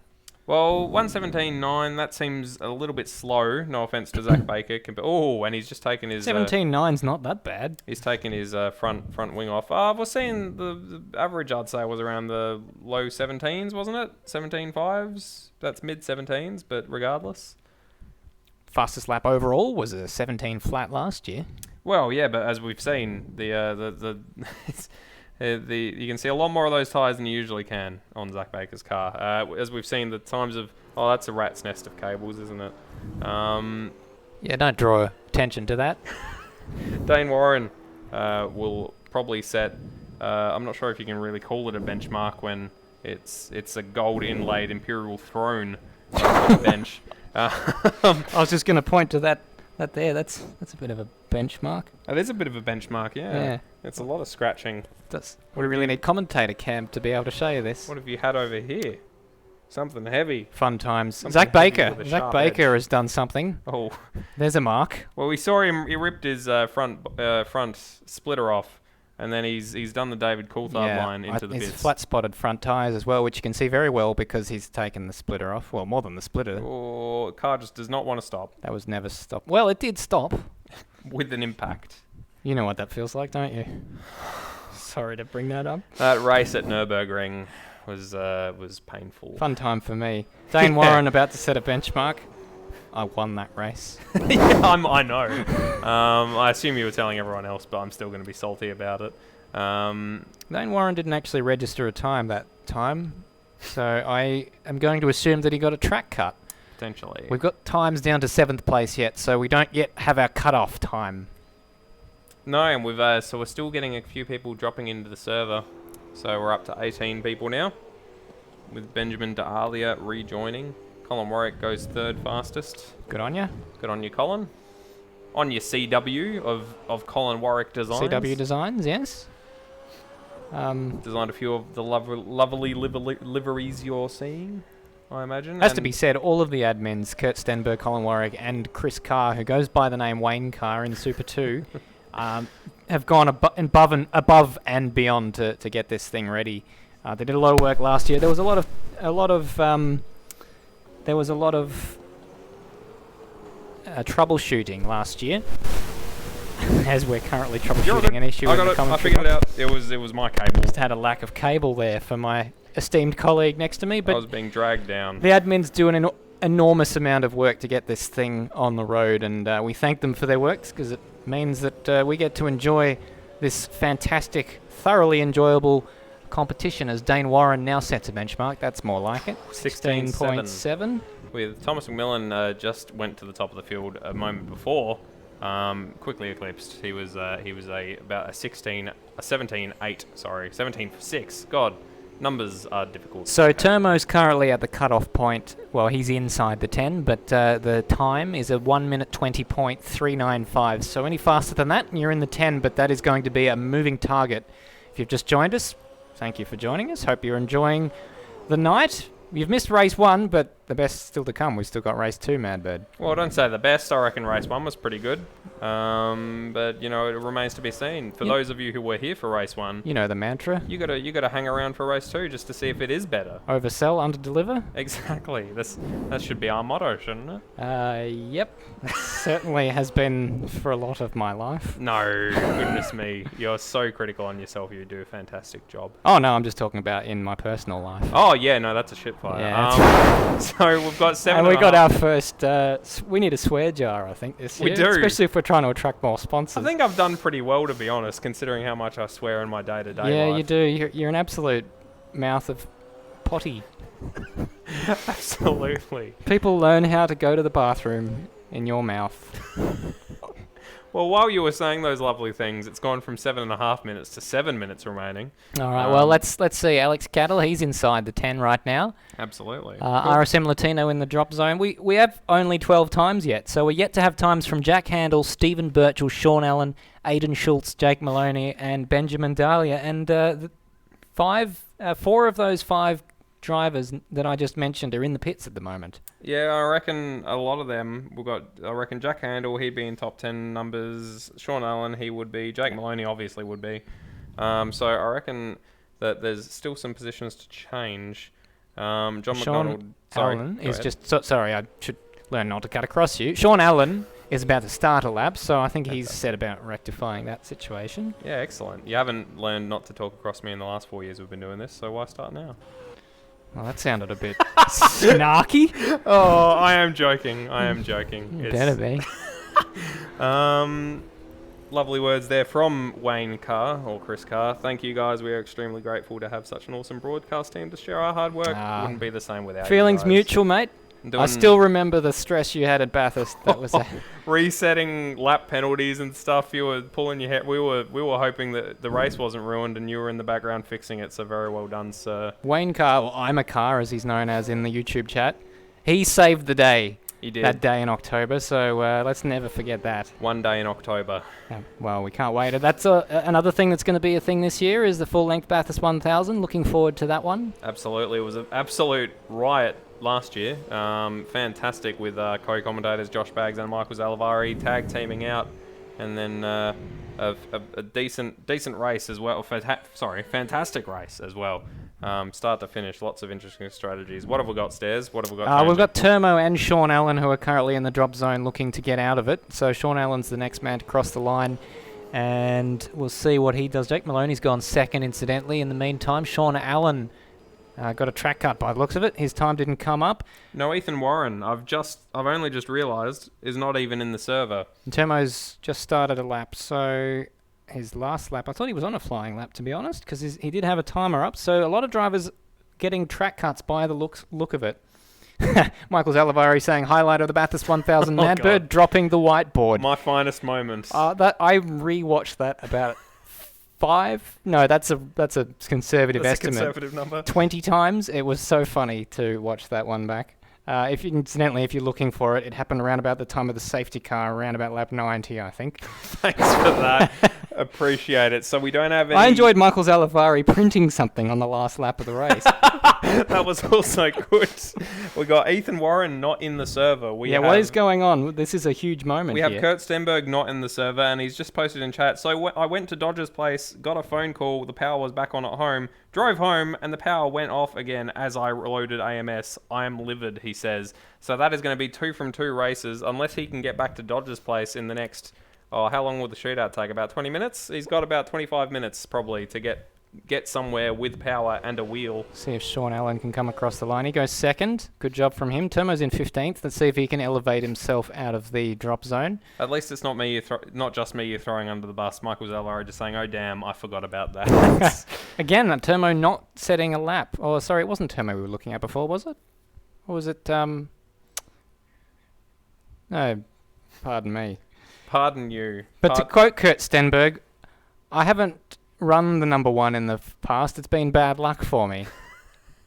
Absolutely, yeah. So living up to its reputation thus far. He's burning his drop rounds very, very early. He is.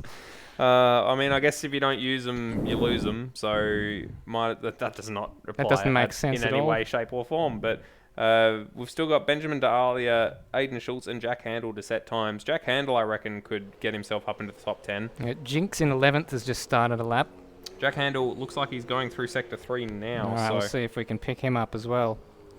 So see what sort of time he is doing. He is... There he is. A bit of a lock up into the final corner.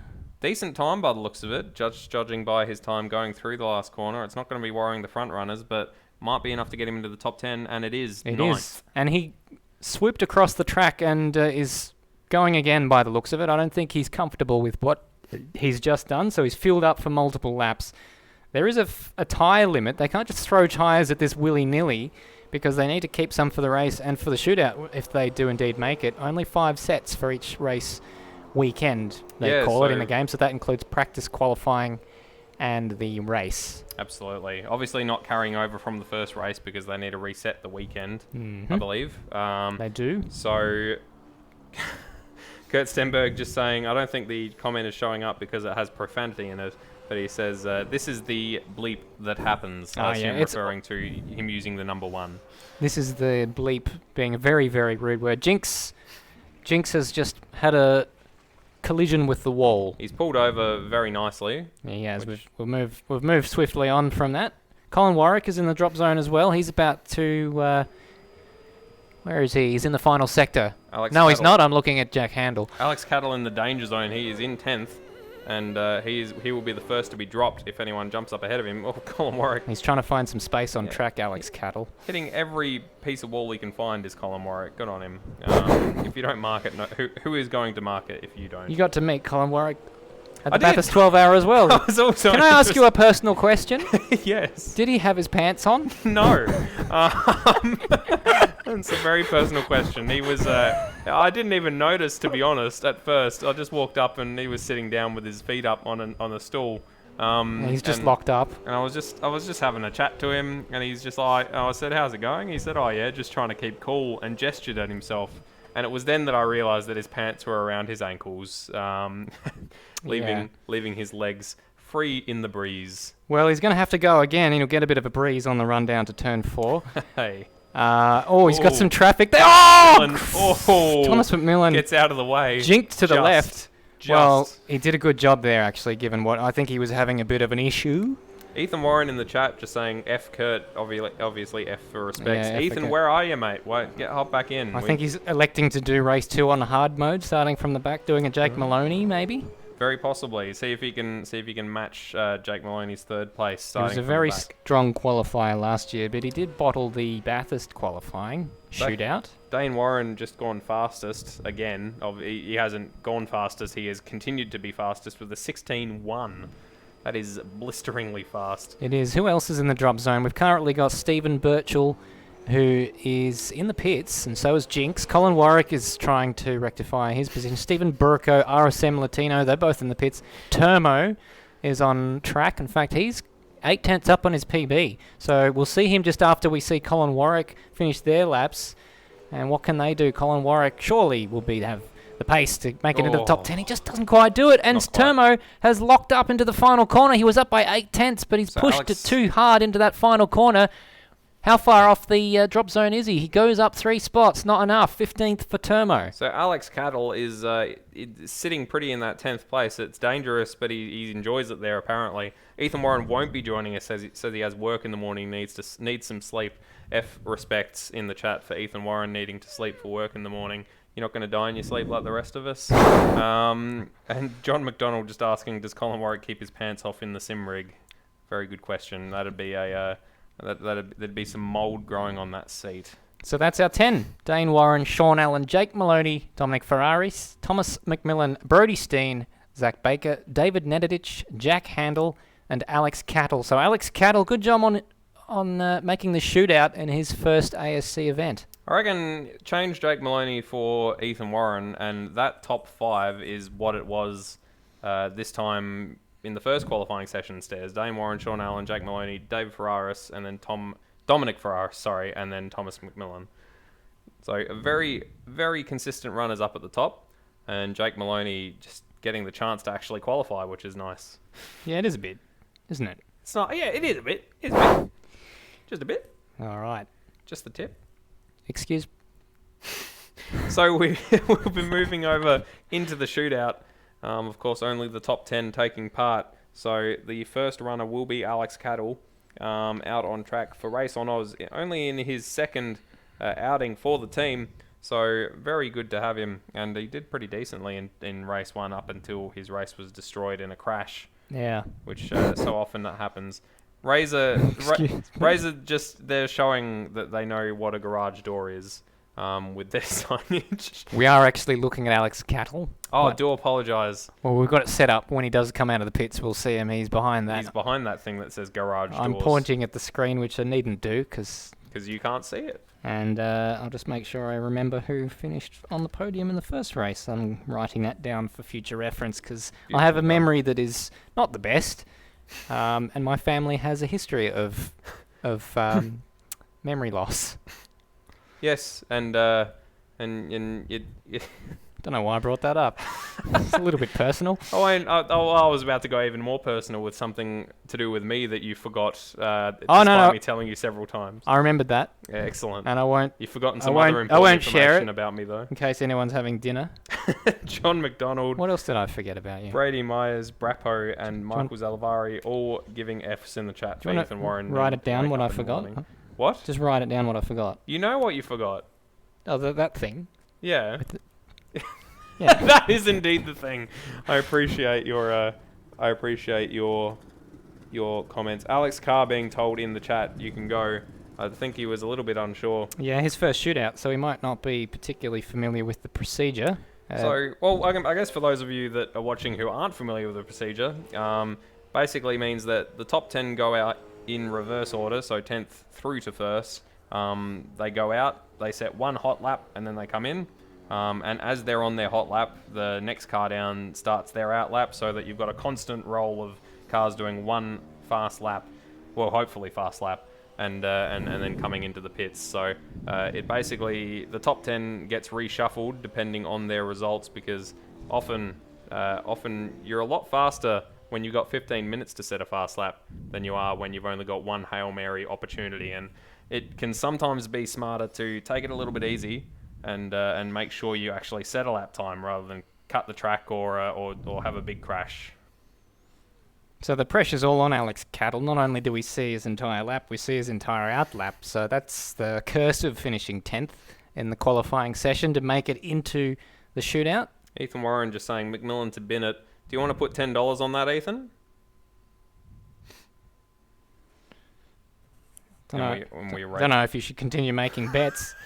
Thomas McMillan just saying he is on the toilet at the moment. Yeah, he didn't use the word toilet, so it doesn't actually come through because we do have the automatic sensor set on the YouTube live chat. So Ethan Warren's taken the bet. Keep that in mind. So I don't reckon Thomas McMillan will bin it on this lap, on his hot lap. So if is it coming through, Thomas? What would you rate it on the Bristol stool chart, mate? If you don't know what that is, you've got time. 1 is mushy, 10 is hard. It doesn't go up to 10. It's only 7. There's only 7 scales of stool. Yeah, but is it 7 is the hardest? Sorry if you've just joined us. 1 is the mushiest. Is that the way it goes? Type 7 is pretty much liquid. Anyway. Oh, okay, so vice versa. Yeah. Type 1 is difficult to Alex pass. Cattle's on his hot lap to bring us screeching back to the present. Thank goodness me. He's going through turn 8. Decent line there. Heading on down towards the turn 9 hairpin. He's set a pretty 22.5? decent first sector. It's purple. Out of one. Out of one sector. Yep, and we've got Jack Handel out on his outlap, obviously. Just trying to bring up the results from the previous qualifying so we can have a bit of a comparison, but it's been a clean lap from Alex Cattle. I like what I'm seeing. Absolutely, and he's only going to get better. It's a little bit of a lock up there at the last corner. He's only going to get better. Not trouble the apex. Yeah, that was a bad time to use those words. A 1:19.4, that's not particularly quick. He was about a second quicker in the qualifying session, but that's the pressure of a shootout. I think he just elected to do a safe lap and probably a smart thing. Yeah, because, I mean, if you cut the track or something, or, I mean, if any of the other 9 runners cut the track, they will be behind him. So it can sometimes be a good idea to just bank a lap, even if it's not particularly quick. The worst you can do is still be in 10th. That's very much the case. Absolutely. Jack Handel in that beautiful DuPont car. I don't know why it's so good. I think it's the gradient, the shift from red to blue is just, or red to sort of a purpley color is great. The DuPont logo looks good against the background. It is the business. It is the business. So Jack Handel starts his lap. One benchmark set already, and that was that of the Race on Oz driver of Alex Cattle. What can Jack Handel do in response? Coming over the hairpin, very aggressive line over the hairpin there. Good job. Very, very good job. Sorry, I wasn't laughing at him. I was laughing in the chat. We've got a couple of people quite sure that McMillan is going to bin it. We've got John McDonald saying he's going to tap the wall at turn 8 and then go off at 9 or 11. We've got Jackson Barry saying Thomas to not even make turn 3.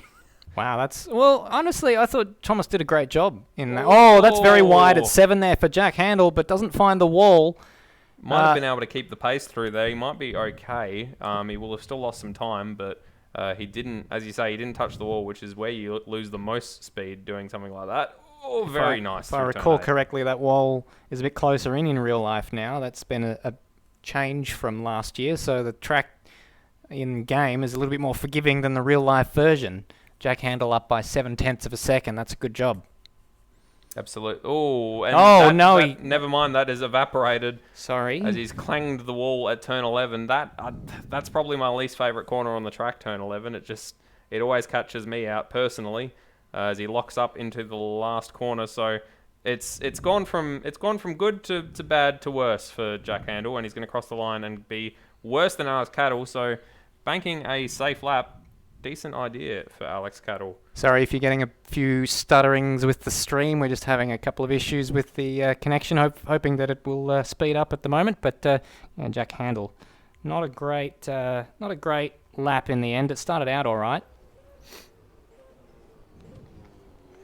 Yeah, it did. He was looking good. He was about 2.5 tenths up, but then just that last sector into the wall at turn 11, and then very bad last corner. Didn't trouble the apex. Quote yourself and many other people. Handel taking the 2018 line, says Michael Zalavari. As David Nedidich is just turning the last corner on the track to start his hot lap. Good to see him back in the top 10, along with his teammate Zach Baker.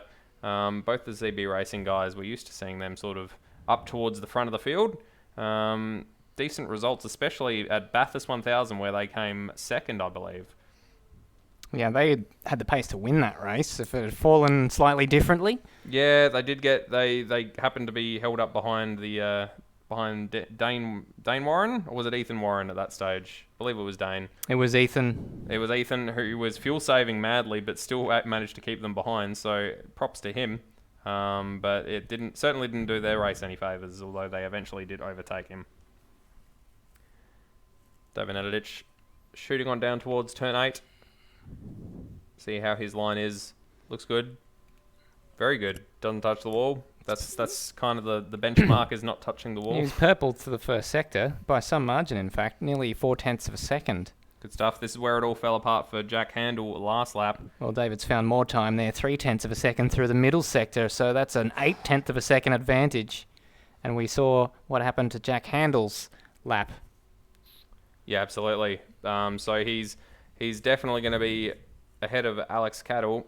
Remains to be seen what sort of lap time he actually does, though.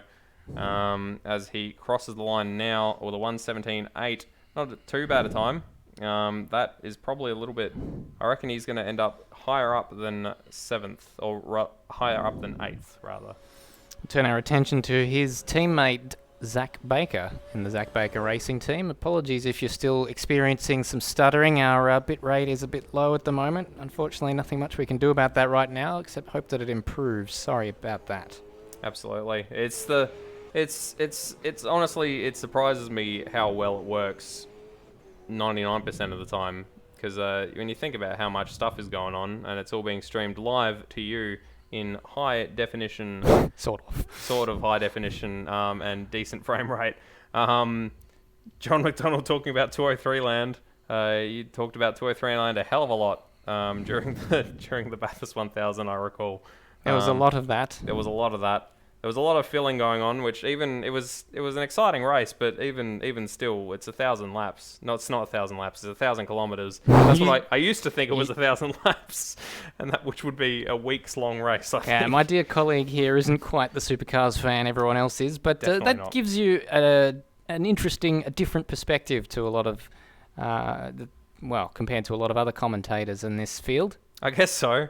It makes me less knowledgeable, that's for sure. You're a racing fan as opposed to specifically a Supercars fan. That's a lovely way to put it. The rest of us grew up with this, so it's hard to know what to explain to the new fans sometimes, because it's all sometimes taken for granted. Well, I'd never heard of a shootout before we started doing it in Apex Rear Wing, and that's certainly not a new thing. Thought it was something that happened in old westerns? Well, yes.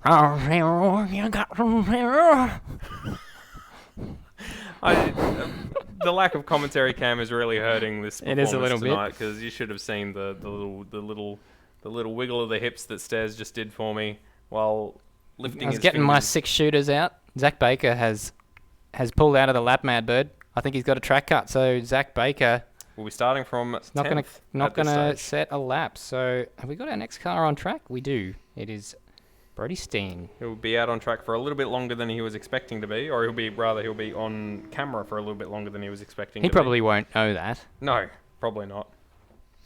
Looks like Wayne Carr is doing a very good job in the in-game text chat, just wrangling all these guys. Alex, you can go. Floydie to the end of the pits. Floydie, you can go. David to the end of the pits. David, go. Zach to the end of the pits. Zach, go. Brody to the end of the pits. Brody, go. And just now, Thomas to the end of the pits. So it's good to know that everyone's in safe hands.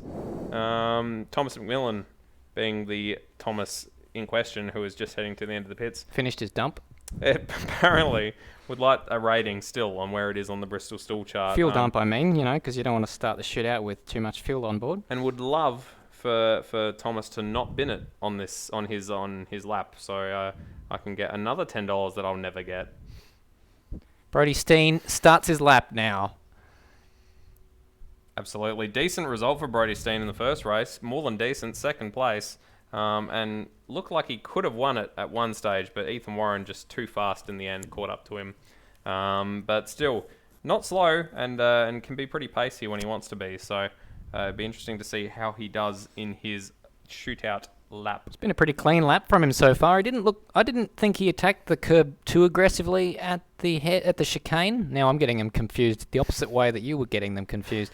But he's up through the first sector there, 21.9. That's the first driver to set 21 in the first sector, Mad Bird. Yeah, definitely. So he's on the pace, and he was up, as you say, in the first sector, coming up to the second sector split here. So get to see how he is tracking.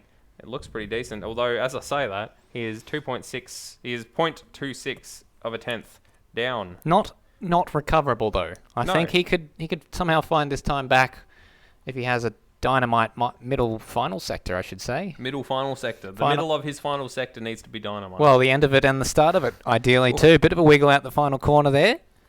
And let's see what the time is as Brody Steen comes across the line and it goes second. Wow, 7/10. David Nedidich was very strong in that last sector, wasn't he? Seemed like it. Thomas McMillan, who we were looking at on the other screen, appears to have disappeared out of the server. So Don't do this to me, our Dom. next runner, Thomas McMillan, looks like he's not going to be able to set a shootout lap. Well, does that count as binning it for the purposes of my bet? If he lost connection and dropped out of the game, I don't think that qualifies as binning it.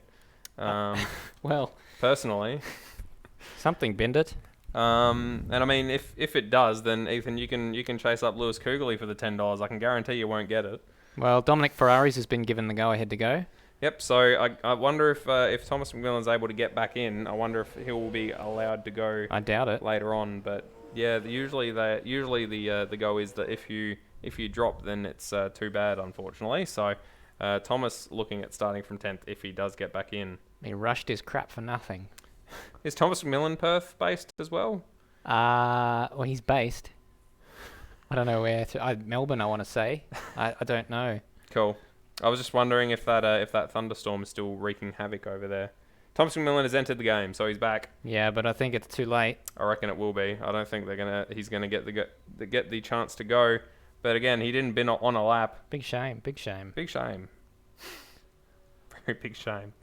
I don't know why the way that we said that made me laugh. We are looking at Dominic Ferrari's outlap, so if you're worried that we're not talking about the car on the screen, that's why.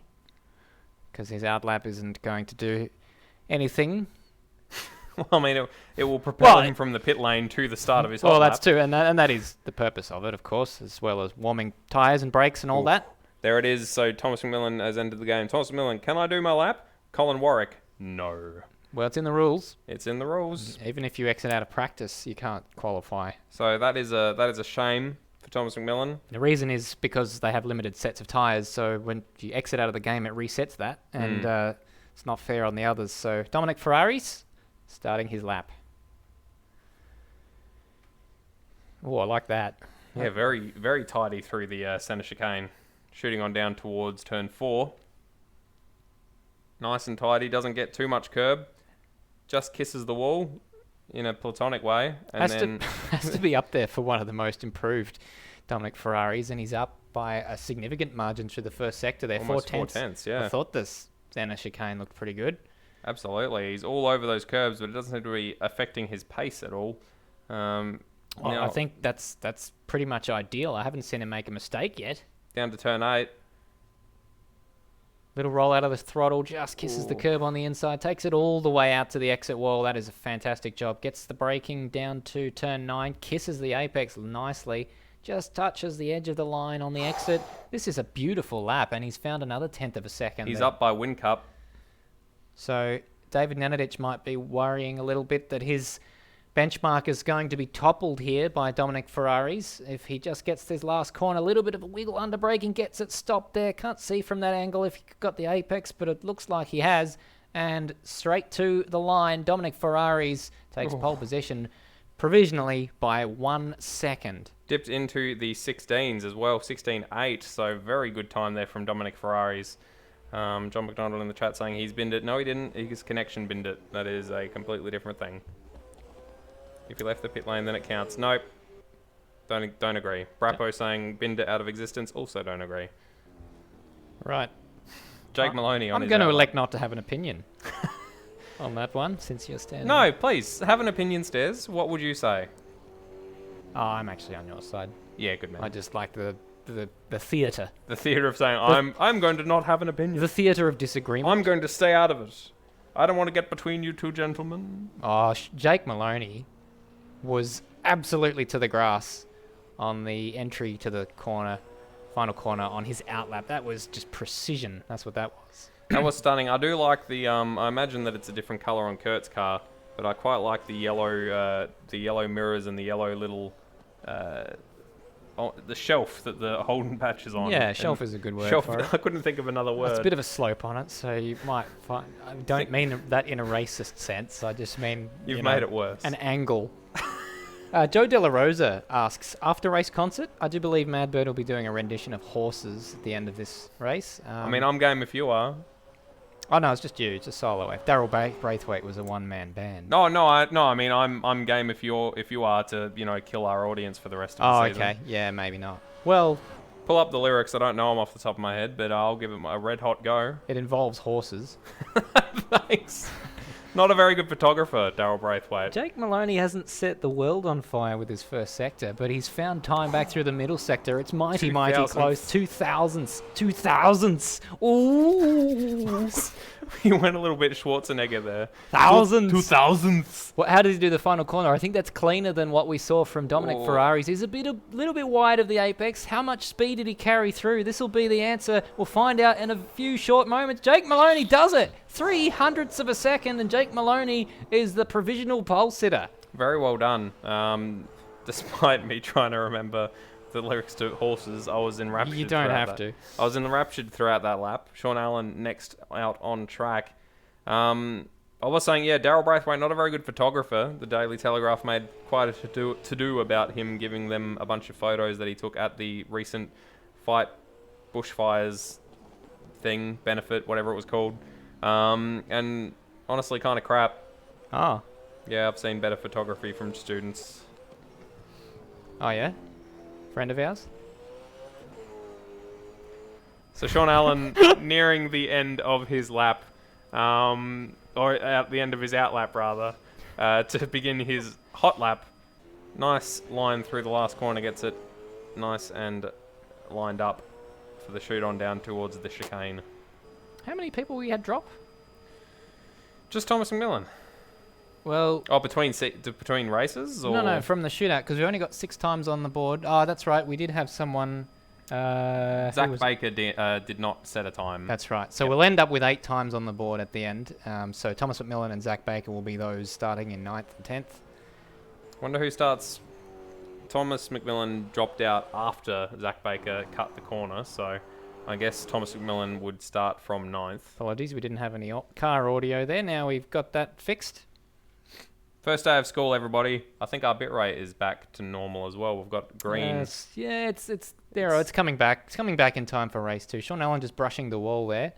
Yeah, we have had 1 or 2 minor technical issues, but first day of school. We've had a lot of stuff that we've been working on over the summer for this championship, getting it all in readiness. So we're. You say we, and I appreciate it, but really it's 100% Stairs. He does an incredible amount of work getting everything ready for this broadcast. I just rock up and talk, basically. So all the kudos to my co-commentator for the excellent work. Sean Allen's not going to trouble Jake Maloney's time here. No, he's nowhere near. Well, he's only a 10th off, actually. I say nowhere near. Nowhere near his 3rd, though. That's quite... Dominic Ferraris, currently in 2nd, only 300ths off of Jake Maloney's time. So that's an incredible time. And I guess he will get to see if Dane Warren is as good in a single hot lap as he is across a qualifying session. My guess is pretty good. Probably pretty good. So this is the last runner in this shootout. Dane Warren, he was the man to beat in the first race. But unfortunately for him, didn't quite get the pit stop strategy right there. Madbird just on his haunches right now. He did tell me that he wanted us to do our commentaries while standing, but he's flagging. We haven't even started the second race It yet. was just, I was like, I might do a little squat, crack the knees, and it was the most painful thing I've ever experienced. What have you done? I knocked something over. What did I knock over? What happened? I don't know if you knocked something over. Anyway, Anyway, move right along. Oh, if we don't look for whatever's broken, then it won't be broken. no. Dane Warren is coming through the staircase now, so we'll get an indicator. Unfortunately for we weren't paying attention, of course, because of disastrous things going on in the background. He's but doing up well to by the a 10th. Cliff's Notes. He's doing a very good job there. Up over the curb at 7. Heading on down towards turn 8. Yeah, there was a clattering noise, and we're trying to figure out where it came from. I think it's Aaron's desk. It's all right. Ah, good. Nothing important on there. As he's going down towards the hairpin, get to see how he is going through the second sector split, exiting turn 9, and he is up by about a 10th and a half. So not miles away from Jake Maloney's time, but still seems to be comfortably able to match him. So that bodes well for his race pace once they start, with Jake Maloney at this point starting right behind him in second place. Seeing quite a few battles between Dane Warren and Jake Maloney, and a lot of them decided by Jake Maloney's consistency and maybe a mistake from Dane Warren. Dane Warren comes across the line, takes pole by 0.3 of a second. Absolutely, that was a dominant lap, a 16.4. Fantastic. So we had a 16.1, I think, from him during the first qualifying session just before, but he didn't need to do that this time around. He just probably needed to nail probably a lukewarm lap by his standards, 16.4, to get him on pole for the shootout. So, comparing that with what he set in the qualifying session to get into the shootout, only about 0.3 off. 16.1 was what he managed. God, we were so close to the 15s, weren't we? We could have been in 15 land, in 1:15 land. Do you think this might be a trend throughout the year? We'll see these times topple by such large margins? Possibly. It could easily. I could easily see the times getting better. Everyone seems to have lifted their game quite a lot compared to last season, and it's producing some excellent racing so far, Stairs. That it is. So we've finished the qualifying session. Dane Warren takes pole position from Jake Maloney. Dominic Ferrari's on the up and up, third place in that shootout. Sean Allen in fourth. David Nenadic will start out of fifth alongside Brody Steen. Alex Cattle moves further up into the top 10 with seventh. And Jack Handel in eighth. And then after that, is that all right? Jack Handel wasn't in the... in eighth place, yep. Jack Handel was. And then Zach Baker, who cut a corner, will be starting from ninth. Thomas McMillan, who had a connection dropout. He did not bin it on his lap, starting from 10th. He'll be starting from 10th. So if you're interested in following along the live timing with us, visit rsmclanau.liveraces.com. And of course the website that's on your screen right now, asc.rocksolidmates.com. That's got all the links to the live timing. You've got the rule book there. You've got the lap records from last year. Everything. What ails you? Be very interesting. And also next round, we're not up to that yet, but that kicks off on St. Patrick's Day, 17th of March, 2020. Oh, to be sure. At 8 p.m. I'll be wearing my green. Yeah, better, or you'll get some pinchy. I don't even know if I have any green. Oh, I guess this is kind of green. That's blue. Well, but I'd call that a green. Oh, yeah? No? No, I would tend to agree with that. No. Excellent. Oh, my goodness. So, we're in warm-up session right now. 2 minutes left in that. And interesting to see some of the faster guys going out on the racetrack. Jake Maloney, don't know that he needs any practice. I mean, I guess this is probably what keeps him sharp. I always remember thinking that our friend Ziris was always quite hard on himself, going, "Oh, there's still more time there," when he set a time, 5 seconds faster than the rest of the field. But I guess it's things like that keep him trying, keep him hungry, and keep him fast. So maybe Jake Maloney just getting those laps in. It's all track knowledge, I guess, even if it's only for a couple of minutes. Very much so. So we'll take a quick break, and on the other side we'll bring you all of race number 2. Pit stops in 2020. Let's have a bit of a chat about the pit stop strategy for the Adelaide 250. Now, each race is going to be a distance of 39 laps or 125 kilometres. So, with that in mind, let's have a bit of a chat about how that will affect the fuel strategy. Now, the fuel usage is set to ×2, which means that we'll be using about 4.7 litres per lap for a range of 24 laps maximum, we think. That's based on last year's numbers. So with that in mind, if we fill our tank to 100% at the beginning of the race, the furthest we can get is to about here, lap 23, keeping in mind there is a warm-up lap. And the earliest time that you can make a pit stop and make it to the end of the race, what we like to call our critical lap, is lap 15. So if you make a pit stop there, fill it all the way up to the top, you will be able to make it to the end of the race. Now, what we saw last year, people didn't tend to take their pit stops at the fringes of what we call the pit window here. They tended to do it in the middle, around about lap 19 or 20. As far as filling a tank from 0 to 100%, in 2019, that would take you 11 seconds. This year, that's changed to 30 seconds. So the time that you spend stationary in the pits for a full tank is a full 19 seconds longer in 2020 as opposed to 2019. So what does that mean for strategy? Well, there's an incentive now to stay out longer on your first stint before you make your pit stop. The incentive is 1.25 seconds per lap of time that you are not spent stationary in the pits. If you equate that to the extra 8 laps from lap 15, which is, again, the earliest point you can make a pit stop, to the latest, which is around about lap 23, 24, that's a saving of 10 seconds if your tyres are still good enough to handle that. So it'll be interesting to see who opts for that later pit stop strategy and who doesn't.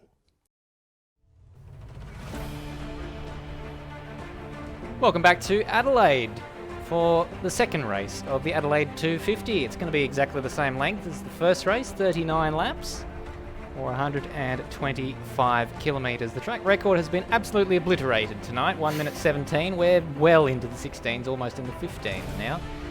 Here is a reminder of the racetrack. That's the part they call the staircase. This is the infamous turn 8 here. They go through there, and after that we've got turn 9, which was a favoured overtaking opportunity for a lot of the guys in race number 1, and probably will be in race number 2, Madbird. Absolutely. It's a into turn 9 and into the last corner there were a few overtakes as well. So we've got our grid lining up now. Dane Warren in pole position again, although this time it's not Sean Allen alongside him. Sean Allen's behind him. It is Jake Maloney, who started from the pit lane, who is alongside him. So the cars are just making their way off the grid right now. And Madbird, do you want to take us fully through the grid? Fully through? I absolutely will. We've got Dane Warren. It was looking like he was going to win the first race, but then a late pit stop and a pit lane speed infringement saw him come home in 5th. We've got Jake Maloney behind, who came home in 3rd place, after starting from the pit lane. So what can he do starting from 2nd? We've got Dominic Ferraris, who's going strength to strength after qualifying 4th in the first race. He's managed 3rd in the shootout. Very well done from him. Sean Allen, who was looking like... he was one of the drivers who we said probably at some stage last race that he was looking like winning. He ended up coming home in 4th.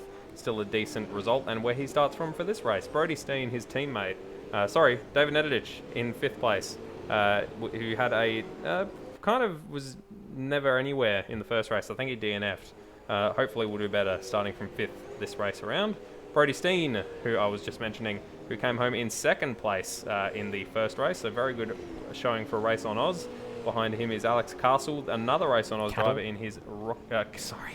Alex Cattle in his rookie season for race on Oz. And behind him, Jack Handel, who was the last of our runners to set a time during the shootout. Behind him being Zach Baker, who we think had a corner cut because he just aborted his lap. And Thomas McMillan, whose internet dropped, not his car. Behind him... He dropped something. He dropped something, all right. Behind Thomas McMillan comes Colin Warwick, who just missed out on the shootout. Steve Birchall behind him in the Ned Australian Whiskey-sponsored Mustang there. Behind him is Jinx in the Jinx JP Simshed racing car, in him 13th place. Steve Burko in the wildcard entry, 14th.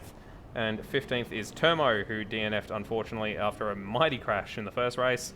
And 16th is RSM Latino, rounding out our grid. Yeah, a bit of a reduced grid from race 2 to race 1. A couple of drivers, including Ethan Warren, unable to commit to race 2 because of various commitments involving work. And we've got a much quicker start this time. The revs are rising, and already we are racing.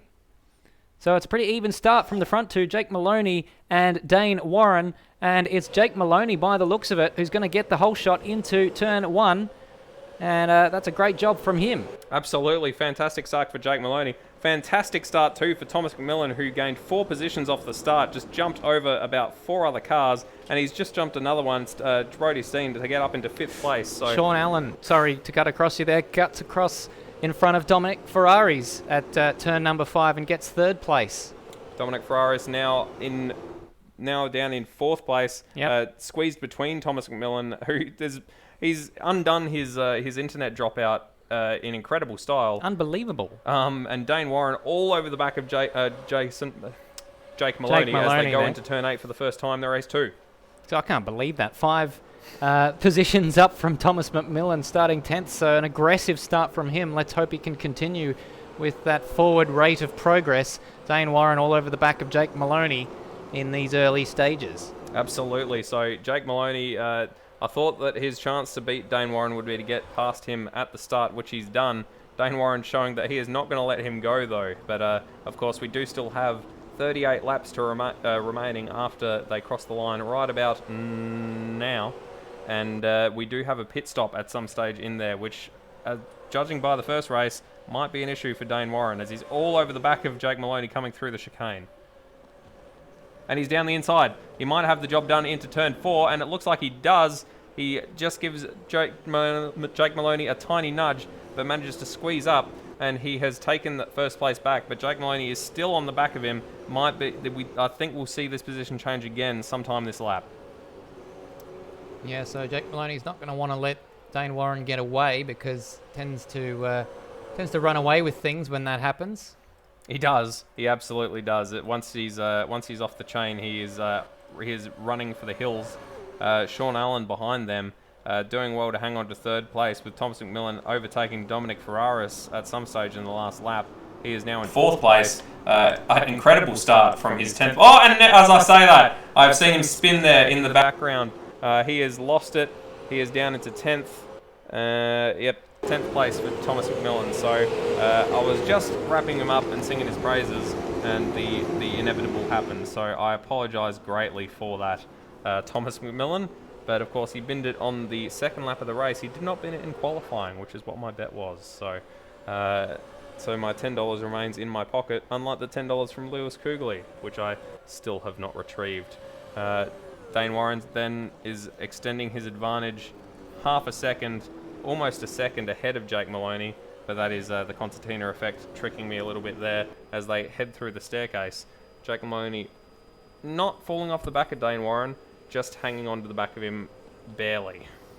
So Thomas McMillan's spin there, dropping him. I think he dropped to 11th, didn't he, initially? He's already made up 1 spot, so he's back basically where he started the race from. That's a damn shame, because that was one of the better starts I've seen from anyone in ASC. Apart from maybe... He spun out of 7. He's going to just tag the wall on the inside there with his front left, and he's out of the race. And that is the sort of thing that we saw a lot of last year. And I thought maybe he was going to avoid that this year.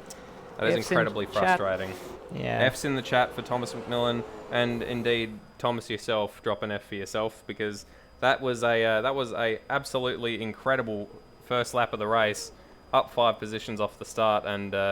unfortunate to end that way. No one likes to see that. No one likes to see what's happened to Kurt Stenberg tonight. Can't even watch the stream because his data connection isn't working. So it's a damn shame. Get it together, Perth. Absolutely.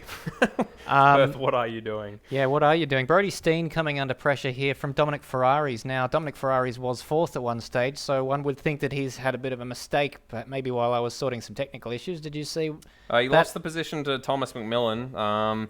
And dropped down to 5th, so I reckon it might have just been during that overtake he lost a little bit of time, and Brody Steen's managed to slip by.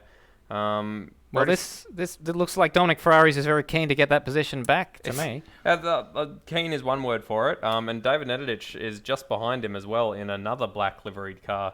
So they are. This is going to be a tasty little battle to watch. Dominic Ferraris. Little bit of a wiggle there for Brody Steen coming through turn 8, and he lost a lot of time going through there. Sorry about this, guys. Just fixing something. That's all good. It happens. So it looks like the position has been lost. Brody Steen is relegated down to 5th place, and has lost that position to Dominic Ferraris at turn 9. I've just noticed that on the back of Thomas McMillan's car, it says, "Don't follow me, I'm lost too." Which well, I can tell you exactly where he is. He's in the pit lane. His shifter was broken, Thomas McMillan saying in the chat. So we've just had a one of the members of Apex Rear Wings shifter only broke the other night, and he's replaced it with a plastic lunchbox with a fight stick in it. Of course he bloody has. So incredible work there from Roadhog MacGyver. So Thomas McMillan not to blame for that incident. Technical failure. Quite common, actually. These things get hammered by these drivers. Colin Warwick had a shifter issue, and he's upgraded to new gear for this year. But he told me last night that he was going to stick with the old gear because the new gear had only just arrived, and he hadn't really got time to familiarise himself with it and set it all up yet. Reason he spun it to so the reason Thomas McMillan spun at the hairpin turn 9 was because he shifted up to second and was in first, so the car was not ready for that as he was going through the corner. No. Yeah, definitely not ideal. And yeah, as you say, most of these parts are plastic or like quite a soft metal, and you think about how much they're yanking them around. It's incredible more of them don't break, to be honest. And I guess that's why lots of people go for expensive sort of Fanatec setups and stuff that all have carbon fiber and stainless steel and unobtainium. Well, they're not known to be completely indestructible themselves unless they're watching and they would like to be a sponsor, in which case they're made of unobtainium, as you said. They're made of depleted uranium. I'll deplete your uranium. Mm-hmm. I'm sure that's what Kurt is thinking about the storms in Perth. He'd like to deplete them of rain. And Thomas McMillan would want to deplete his shifter of rainium, just saying he had a Mega Start 2 rip. I had your back, bro, I mentioned it. But unfortunately your shifter made it not to be. Hope to see you back next round. Someone spun at 4, just trying to find out who that is, but it looks like they've recovered and I can't figure out who it is. Going back to the leaders though, that battle between Dane Warren and Jake Maloney isn't letting up. Half a second between them. We've missed Stephen Birchall and Alex Cattle both DNFing at some stage in the last couple of laps as well, so apologies for missing that, viewers. We've only got 13 runners now. Michael Zalvari just mentioning depleted uranium is actually incredibly brittle and would be terrible to build anything structural out of, and then saying use tungsten instead. I'll take your word for it. What you need is a Jinx shifter, says Imacar. That's true. Jinx Shifter's series partner, actually, with Automobilista Supercars Championship, so get your Jinx Shifters in you. John McDonald just saying, Fanatec, please sponsor all drivers and give wheels, shifters and pedals. And does that go for the commentators? I wouldn't mind a free Fanatec Yeah, setup. I've got a bit of equipment myself, actually. We got the A10 Mini from Blackmagic design for this new year. I've got a Samsung S8. Oh, yeah? I've got high-tech hiking boots. We're doing this sponsorship thing completely the wrong way around. We're giving them the plug before they give us the money. Before they give us any money. Anywho. Anyways. Stock take in this early stage of the race. It's Dane Warren from Jake Maloney. Those two 3 seconds ahead of Sean Allen, who in turn is 6 seconds ahead of Dominic Ferraris. So Dominic Ferraris is dispatched Brody Steen and is driving away from him now. Brody Steen about a second away from him. David Nenadic in 6th place from Colin Warwick, Zach Baker, Jinx Stephen Burko is rounding out the top 10 with Termo RSM Latino and Jack Handel in 11th, 12th and 13th place. Did anything happen while I was doing that, Madbird? Absolutely nothing other than Jake Maloney having a little bit of a hairy exit of the last corner and losing a couple of car lengths. I was just going to say it's a bit of a different race for Sean Allen this time around. This time last race, he had Ethan Warren inserted reasonably far up his anus. And so this time around, he's got a few seconds on either side and plenty of clear track around him. John McDonald saying fake Larko needs one to explain gear shifts. Like what part of that needs explaining? I think we could think of something. Absolutely. Explain like I'm 5. You know, that kind of thing. Okay. So this is a gear. This is a shift. And you Here's put them together, it makes the word gear shift. Here's the thing, my girlfriend doesn't drive, and even if she did, she would have no idea how a manual worked. So how would you explain it to her? So I've actually thought about this, and the way I've explained it to her is, imagine you're standing in a field, you got a big tractor wheel, and you got to push the tractor wheel. So first is the big to get the tractor wheel going, and then second is you still need a bit more grunt to keep it moving a bit faster. And then third is it's rolling now, you don't need too much strength. And then fourth and fifth are kind of, you just need to keep patting it to keep it moving. I don't know if that completely explains it, though. I think you need to explain leverage. There's an excellent video from the 1920s or something that explains levers, you know, the concept of leverage and then equates that to a cog and then moves on. In literally 3 minutes, he goes from the simple idea of a seesaw to cogs to gears, and it's just terrific. Anyway, we are getting off topic a little bit. Dane Warren's coming up behind a little bit of traffic now. This is very fast. It's only lap 9 and is already lapping Jack Handel. I think Jack Handel's had an issue somewhere. Yeah, I reckon, because he's well off. He's how far is he behind RSM Latino? He's out of position. About 35 seconds behind RSM Latino, who's 44 seconds behind the leaders. So yeah, some variety of issue for Jack Handel. Michael Zalavari's got the answer for your girlfriend. Just tell her it's all about that rotational torque. Ah, cool. Yes, Mel, if you're listening, I don't need to explain anything to you anymore. But no, I get where you're going with the tractor wheel thing, but you know, first gear is, you know, you can accelerate in it because you've got more power usable at the bottom end. You have to get from stationary to moving. Like if you tried to start in fifth gear, it just wouldn't work. No, my car can start in second. That I think anything above that would be a struggle. I feel like if you rode a 10-speed bike, that would kind of show you. That would kind of explain the concept, and then you equate that to cars. I think we saw Jack Handel just having a bit of a moment in the back of shot, just as the guys were coming into turn 4 out of the hairpin. I think it was Jack Handel. Just see if I can find a replay. He's still about the same. Yeah, here it is. Hasn't lost much time. Oh, never mind. He had a big hit with the wall there. Damage is set to 50%, so that'll produce some significant handling issues, I would say. Yeah, that's still a fairly hefty whack. John McDonald's got you back. Those 1930 videos are actually really good, especially for the time. Oh, yeah. I guess at the time no one really knew what a gearbox was. Yeah, I guess now you got Wikipedia and stuff. People don't make like super detailed videos explaining fairly simple mechanical concepts anymore, except for the many channels that do. Ooh, Dane Warren's gone deep. Dane Warren's gone deep and relinquished the lead to Jake Maloney. Unbelievable stuff. Thank goodness we were looking at it. He's going to fight back, though, on the way down to the hairpin. God, this is going to be bad. Oh, this is catching. The hairpin, I meant to say the chicane. Dane Warren hasn't managed to get back through, but he's all over the back of Jake Maloney. Almost unsettles the back of him. I wonder if there was a bump there. Saw them wiggle as they came through Wakefield Street.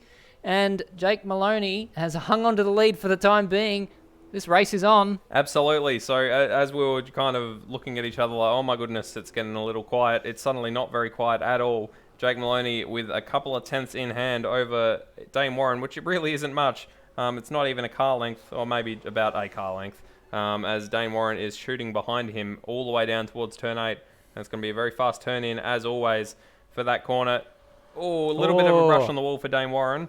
Doesn't seem to have cost him too much time, but he keeps his mirror. Yeah, he did keep his mirror. Isn't able to get up alongside Jake Maloney on this particular occasion.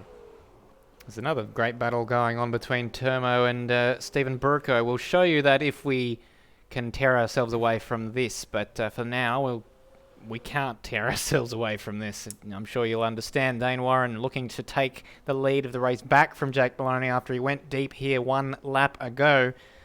And we're about a quarter of the way in, just past.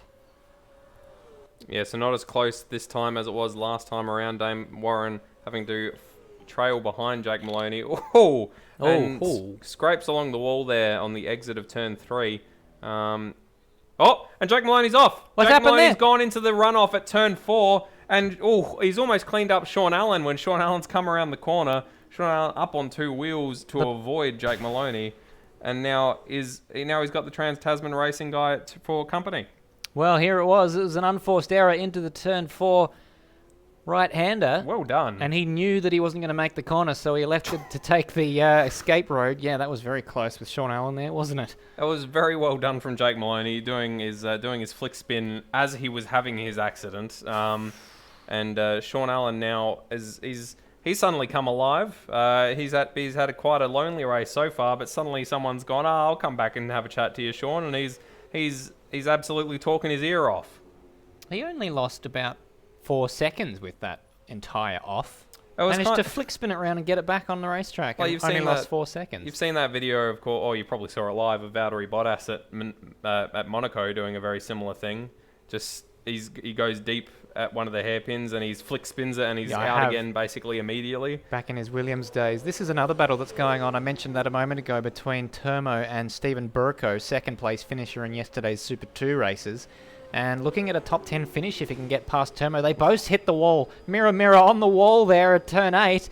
And he's kept it actually, but Stephen Burko has gone deep, but so too has Termo. Termo went a little bit further into the corner, so they're very close to pressurising each other. And speaking of pressurising, Jake Maloney is under a bit of pressure from Sean Allen right now. Absolutely. We've got Kurt in the chat just saying, sad face, Jake. And Michael Zalvaro saying, Jamie Whincup Maloney, just like the flick spin at Tassie. I'll assume that you're correct. That's not a thing I'm familiar with. And he looks like he's gone deep. He's gone deep at turn 9 as well. And that's given Sean Allen a little bit more of an encouragement to keep with him. He's a little bit flustered, I think, is Jake Maloney. He's making a few mistakes. Very leery there going through turn 11 as he heads on down towards the last corner of this racetrack. Sean Allen is right on the back of him. And in Sean Allen, we talked about how good he is at defending, but he's actually pretty good here at keeping the pressure on Jake Maloney. Yeah, Sean Allen is a difficult man to race. You don't like seeing him in your mirrors, and you don't like seeing him ahead of you.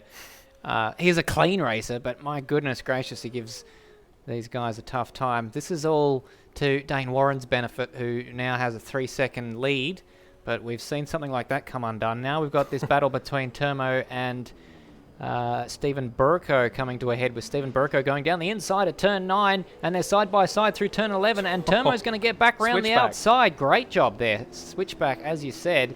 And these two having an absolute ding-dong. Good to see. Yeah, excellent to see some battles up and down the field. Sean Allen a little bit further back from Jake Maloney than he was last time around going through turn 8. Yeah. I reckon he might just be starting to lose the back of Jake Maloney. He's broken a bit later than Jake Maloney and made the corner, so that will have gained him a little bit of time. Seems to be a little bit better on the brakes compared to Jake Maloney. Maybe Jake Maloney's got a flat spot or something. He seems to be a little bit wiggly. Yeah, that was a bit deep through there, I think. So but he didn't lose a huge chunk of time. No, he's managed to keep his pace up, which obviously is important when you're in a race. So this is the closest battle on the track. The other one is the Stephen Burko-Termo battle over 10th, which is currently being led by Termo. This has all given Dane Warren a 5-second lead out of the front. He's done a 16.6 for his fastest lap, but he's actually, I think he's got a track cut on the previous lap. Jake Maloney into the wall. Sean Allen through. So Jake Maloney at turn 4 has gone deep, gotten all out of shape, and Sean Allen's managed to sneak down the inside, just avoided him as he turned out to retake the racing line. So we'll re-see it. We will see it again here in a replay. Just goes deep, locks up the... And then in his haste to get back onto the track, nearly takes out Sean Allen, who is smart enough to jink out of the way. Nowhere else to go. That was great driving from Sean Allen to avoid Jake Maloney there. Absolutely. But 2 mistakes at that corner, and he's relinquished 2 positions. Jake Maloney will be kicking himself right now. I reckon he must have a flat spot or something, because he is... he's not driving like Jake Maloney is the only way I can Big mistake there from Sean Allen into the wall. This is really a game of who can give it up more. No, after you do it. No, please, you have it. Here, I will send it. No, I return it. And Sean Allen has had a error of his own, an unforced error. A replay now. It was wide there. I reckon we saw Jake Maloney go wide there on the previous lap. Not quite as wide. It's the wall just sort of sucks you in there. It was the minorest little mistake. You won't have any damage from it. I reckon I've said a couple of times tonight, I hate turn 11. It's the one corner that always seems to get me on this track, and that's exactly what happens. Is you go a little bit too fast into it, you think, I've got enough, I can pull that up. And I don't know if it's off camber or something, but it just, you're coming out of a turn as well. You're almost turning and braking at the same time. It's tricky. Yeah, and it just pulls you into the wall. So easy to snatch a brake, and as you're right, you'll pull yourself straight into the wall. And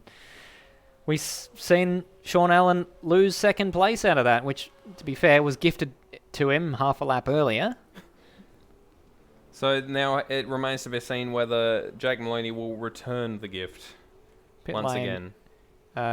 pit window should be open now, so we'll wait and see whether we start getting anyone coming in. But they all tried to do it later in the last race, but our last race wasn't a particularly good indicator of what strategies they'll be using because the safety car threw a bit of a cat amongst the pigeons. It absolutely did. And good job there. They were kind of a little bit all over the place with their pit strategies. No safety cars so far this race. We had 2 in the last race. And yeah, no one opting to take to the pit lane as of yet. 3 DNFers though. Stephen Birchall, Alex Cattle and Thomas McMillan. Thomas McMillan with a technical issue on... I don't remember which lap, so I don't know why I bothered starting that. 4th lap. Second lap, I thought. No? Yeah, no, you're right. 4th lap for Stephen Birchall. 2nd lap for Thomas McMillan and Alex Cattle. Yeah, it was early on for Thomas McMillan, which is a shame because he was blisteringly quick on his He did a lot in first those lap. 2 laps. He really did. He got up from 10th to 5th, then down to 10th again, and then had another spin, and that was all she wrote. Covered a lot of track. He did. In a very short space of time.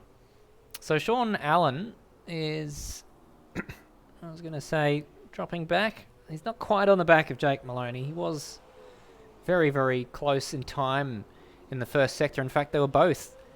They matched Dane Warren with a 21.7. Oh, Sean Allen! Oh, he's in the wall! Oh, that is a hefty hit, and that is at the turn 11 and 12 complex, Again, I reckon. Same place, or turn 12, I think that is. Yep, that's because it's the left-hander. That is... Yeah, that was... it looked like he just got all out of shape up on the curb, and it just spud him into the wall. He's going to be our first pit stop. Yeah, and I don't think that's a scheduled pit stop. No, definitely not. What happened there? He got a bit of oversteer. So this was the same place where he gave up second place last time, and this time oversteer, and then it just snapped on him when he was trying to recover the slide, and straight into the wall. That's going to be big damage. That'll take a while to fix. So the accident all began at that turn 11, and then it just resolved itself at between turns 12 and 13. So it's a bit of a shit. That beg your pardon. There you go. So one in the sewer draft for both of us. Yeah. So that's $1 each. Yeah. $1, gee. Well, you got to make it a deterrent, don't you? Yeah, I guess so. So that's kind of calmed things down a little bit. Brody Steen actually only about a second behind Dominic Ferraris. That's probably one of the closer battles on track at the moment. With Sean Allen and having his accident, Jake Maloney is free and clear, about 6 seconds behind Dane Warren and about 18 seconds. Well, Dominic clear. Ferraris has had a bit of an argument with the wall at some stage, and I think the wall won because the wall's taken his bonnet as a prize. So it's a war trophy. Nonetheless, he's still in podium contention right now, but I think Brody Steen might be looking to recover things for Race on Oz right now. Dominic Ferrari is struggling to get it stopped into the final corner there. Our good friend Heath Dixon in the chat just saying, going off like a frog in a sock. And my friend Stairs has just emulated my honk spectacularly. It's fucking... Excuse me. It's catching. It's catching. It's like coronavirus. Going off like a frog in a sock. What a sentence. Thank you so much, Heath. Tell you what, if I was a frog, if I was in a sock, I would go off. I would be going off. I wouldn't want to be in the sock. I wouldn't. No. Goes without saying. Jake Maloney's pushing hard. I just saw him on our other monitor going through turn 8. Absolutely on the limit of adhesion there. So we're waiting to see more cars in the pits. And in fact, I think we have just seen that David Nenadic is making his pit stop. So Zach Baker racing. Not Zach Baker, but his teammate David Nenadic. So let's see if we get any more pit callers. Here we go. So that is Jake Maloney in the pits. So he's pulled the trigger. He's going to have a longer pit stop now than those he was battling. That'll be interesting. Dominic Ferraris is staying out, and so too is Brody Steen. We've got someone else. It's one of the RSM that is number cars. 72 of... That's RSM Latino. RSM Latino coming in. Meanwhile, the battle between Dominic Ferraris and Brody Steen over second place, but third once the pit stops shaking out. You right there, mate? It's just frog in a sock. It's just it's still having an effect on me. And we've got Jack Handel coming in, as well as the 512 black Mustang. Jake Maloney's on the move as well. I'm not sure which Mustang that was. I believe that may have been David Nedidich. No, he's already been through and exited. Not 100% sure then. But it is one of the black cars, and as we've already said, we're not going to bother trying to identify you. Jinx has just come in to the pits as well. So, looks like lap 20 is the lap that everyone's picking. And Dane Warren into including Dane race Warren. leader. So he only goes one lap longer as RSM Latino gets a drive-through penalty. And that was quite good there. Zach Baker exited his pit box just as Dane Warren was coming into the box in front of it. So that worked out quite well for him. If that had been a second or two earlier, then he might have had a little bit of a... Would have been a little bit more annoying to get into that pit box. Yeah, not wrong. Not wrong at all, if I do say so myself. Heath just saying, I believe my work here is done. Brody Steen in the pits. Brody Steen is in the pits. We just cut away from the shot there. Is this a long stop for Dane Warren? No, not quite. Unfortunately, we don't get the times. It doesn't give us a proper time. Yeah, the timer on the little pit stop thing in the bottom left is not actually a timer. It starts at 18,000 or something and counts down. So Jake Maloney is just coming through turn 13 right now, and Dane Warren will be comfortably ahead. He's just exiting the pit lane now. Yep. There is Jake Maloney just coming around the final corner. Oodles of space. Dane Warren just about to get to the first corner. So that is a gap of... Come down a bit, 8 actually. seconds? It's about the same, isn't it? Well, about 4.5 seconds from... Oh, I was looking at the wrong person. Never mind. So about 6 seconds for Jake Maloney up to Dane Warren, which I think was about what it was when they pit. Now in that, Brody Steen pit out of this battle with Dominic Ferrari, so this will be very interesting to see. He's 42 seconds behind. Dominic Ferrari's leading by virtue of being... Steve Burko in the pits. One of the only drivers not to pit. So Colin Warwick hasn't stopped either. As you said, Stephen Burko has pit, so we're also waiting on Dominic Ferrari's. Here he comes. So this will be interesting to see where he comes out in relation. It's only 1 lap difference, I believe. Between himself and Brody Steen. Yep, Brody Steen was last lap, so I wonder if they'll replace his bonnet. Brody Steen came out behind Sean Allen, but only by about a second. So that wasn't close between surprising. the two race on Oz guys. I don't reckon they would have repaired his damage. So I think Sean Allen would probably have a bit of handling issues until the end of the race. Potentially, it's been bad luck for him this race, these two races. He's been in a decent position both times, and something has sort of taken it away from him a little bit. So Brody Steen's coming around the last corner now. Dominic Ferrari's is only just on the move. Brody Steen's got it.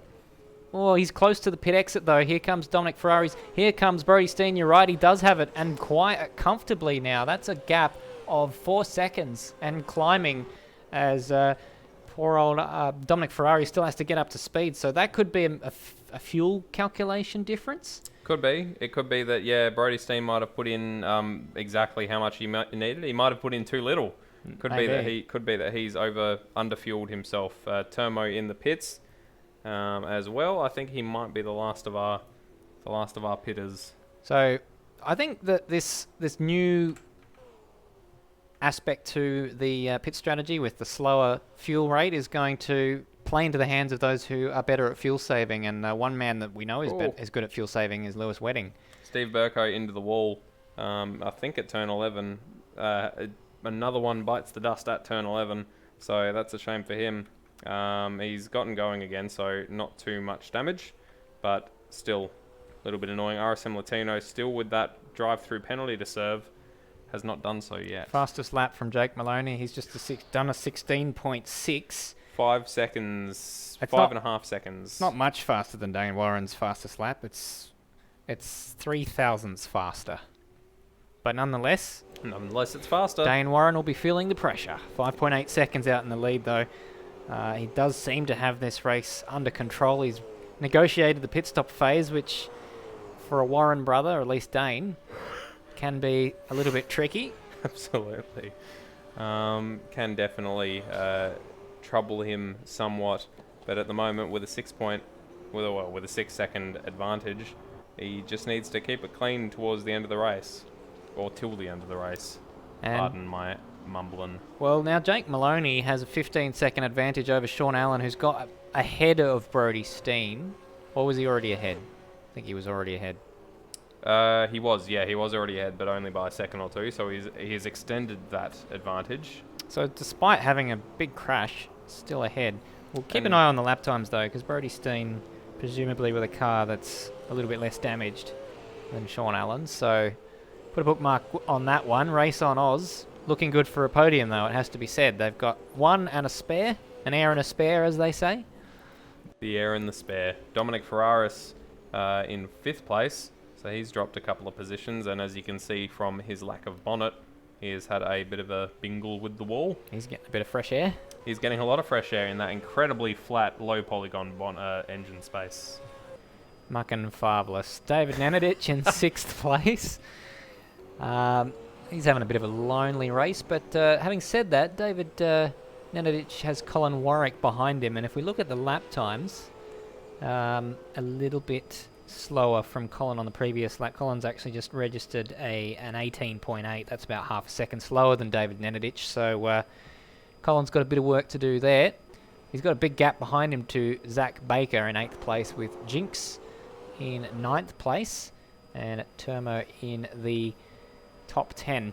Now, we did see him battling with Stephen Burko not long ago, but Stephen Burko did have a bit of an issue a few laps ago, so that's put paid to that one. Stephen Burko, as we cut to him, spinning around on the exit of the hairpin, so I think he's probably still carrying damage from an earlier incident and noses it into the wall there in frustration, I would think. Oh, I thought I just saw... I might be wrong. No, never mind. Goodness me. Never mind. I had a minor heart attack. I saw Alex Cattle in the pits. Everyone's all right. And I just saw a race on Oz Holden in the pits DNF'd, and I thought for a second that it was Sean Allen, but it is not. We are good. As you were. Jack Handel in 12th place, down 4 spots from where he started. RSM Latino, another one sporting that fashionable low poly engine bay cover, with missing the bonnet, in 13th place, and he's the last man on track, with the retirements being Stephen Birchall, Alex Cattle, as you just mentioned, Thomas McMillan, and that's it. Just the 3, which is good, because we only started with 16. Slightly reduced grid from race 1, where we had 24 starters. Yeah, probably a few people who DNF'd in the first race probably, wanted to do something else. And we had a couple of people, including Ethan Warren, who had to wake up in the morning for work. So, some people work. Not going to die in their sleep like the rest of us. Not going to die in their sleep like the rest of us. It's only 10:30. Yeah. And whatever time it happens to be wherever they are. Maybe he's a Subway manager. Possibly. So closest battle on track at the moment is the one between Brodie Steen and Sean Allen, which is about 2.5 seconds, which isn't particularly close, as you might be able to discern. Well, we did put a bookmark in it, so let's take that bookmark out and open to that page, and hope we don't sneeze and put nasal mucus all over the pages. Oh God, you're one of them people. Well, not if I can help it. Oh, okay, that's fair, I understand. Every now and then... Sometimes the sneeze takes you by surprise. I used to work in a library, and every now and then you'd open a book and the pages would be like stuck together, and you'd be like, Throw it out. Is this from some errant glue or a sneeze, or is it some other bodily liquid that I don't want to think Safety about?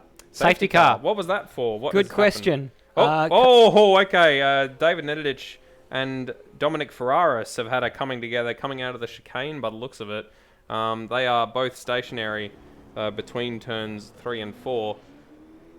Not sure what's happened there, but it must be significant. Dominic Ferraris is out of the race. Sorry, we're going to see the resulting crash here. But that was Dominic Ferraris was already off. Yeah, so he had already had a crash and was stationary on the exit of turn 3. And poor David Nedidich, completely unseen, coming through the chicane, which is a tricky sequence of corners to get right at the best of times, let alone when there's a car parked on the apex, on the exit of the corner, just straight into him. And that's the result. We've got Dominic Ferraris is now out of the race, and we'll try and catch the replay of how Dominic Ferraris lost it. Presumably it was a spin coming out of the hairpin and nosed into the wall. Unfortunately, poor chicane. Old chicane. It really is catching, I blame you for this. Yeah, that's my bad. So here is the incident for Dominic Ferraris. I think he did it all on his own. He was fine. No, there was prior. Burko. There was prior. Goodness me. And Stephen Burko never ran away assumed. into the night. Stephen Burko, goodness. Well, he was struggling with handling himself. So And here comes David Nedicic I any think second now.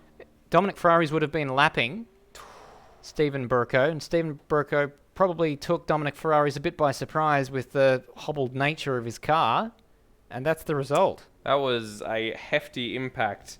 I would be surprised if David Nedicic has not DNF'd, and he hasn't. Good on him. He is in the pits at the moment as we speak, presumably having a hefty amount of damage repaired. Well, this changes things, doesn't Steve it? Burko is DNF'd as well, so that damage was enough to take him out, unsurprisingly. David's on the way. So- Safety car lights are out. So we're down to 12 runners. Were they on in the first place? No, the safety car lights don't operate Oh, okay, right. effectively, in my experience. Although It is in, though. it is in. So David Nedicic has just stayed on the lead lap. Well, poor old David Barely. Nedicic not going to get much benefit from the safety car here. So he is just entering the chicane as these guys are all running down towards it. So the chances of him staying on the lead lap for much longer hinge very much on there being another safety car very soon, which let's not cross our fingers for. Well, Dane Warren has benefited from having Zach Baker between himself and Sean Allen, so he's stretched out to 2.5 second lead already as we get this race underway, and that's put Jake Maloney back in 4th place. Yeah, so I guess he must have had a late pit stop or something. What happened? We missed that because he was running in 2nd. Maybe pit under the safety car. Maybe he underfueled again. He's right on the back of Brody Steen though.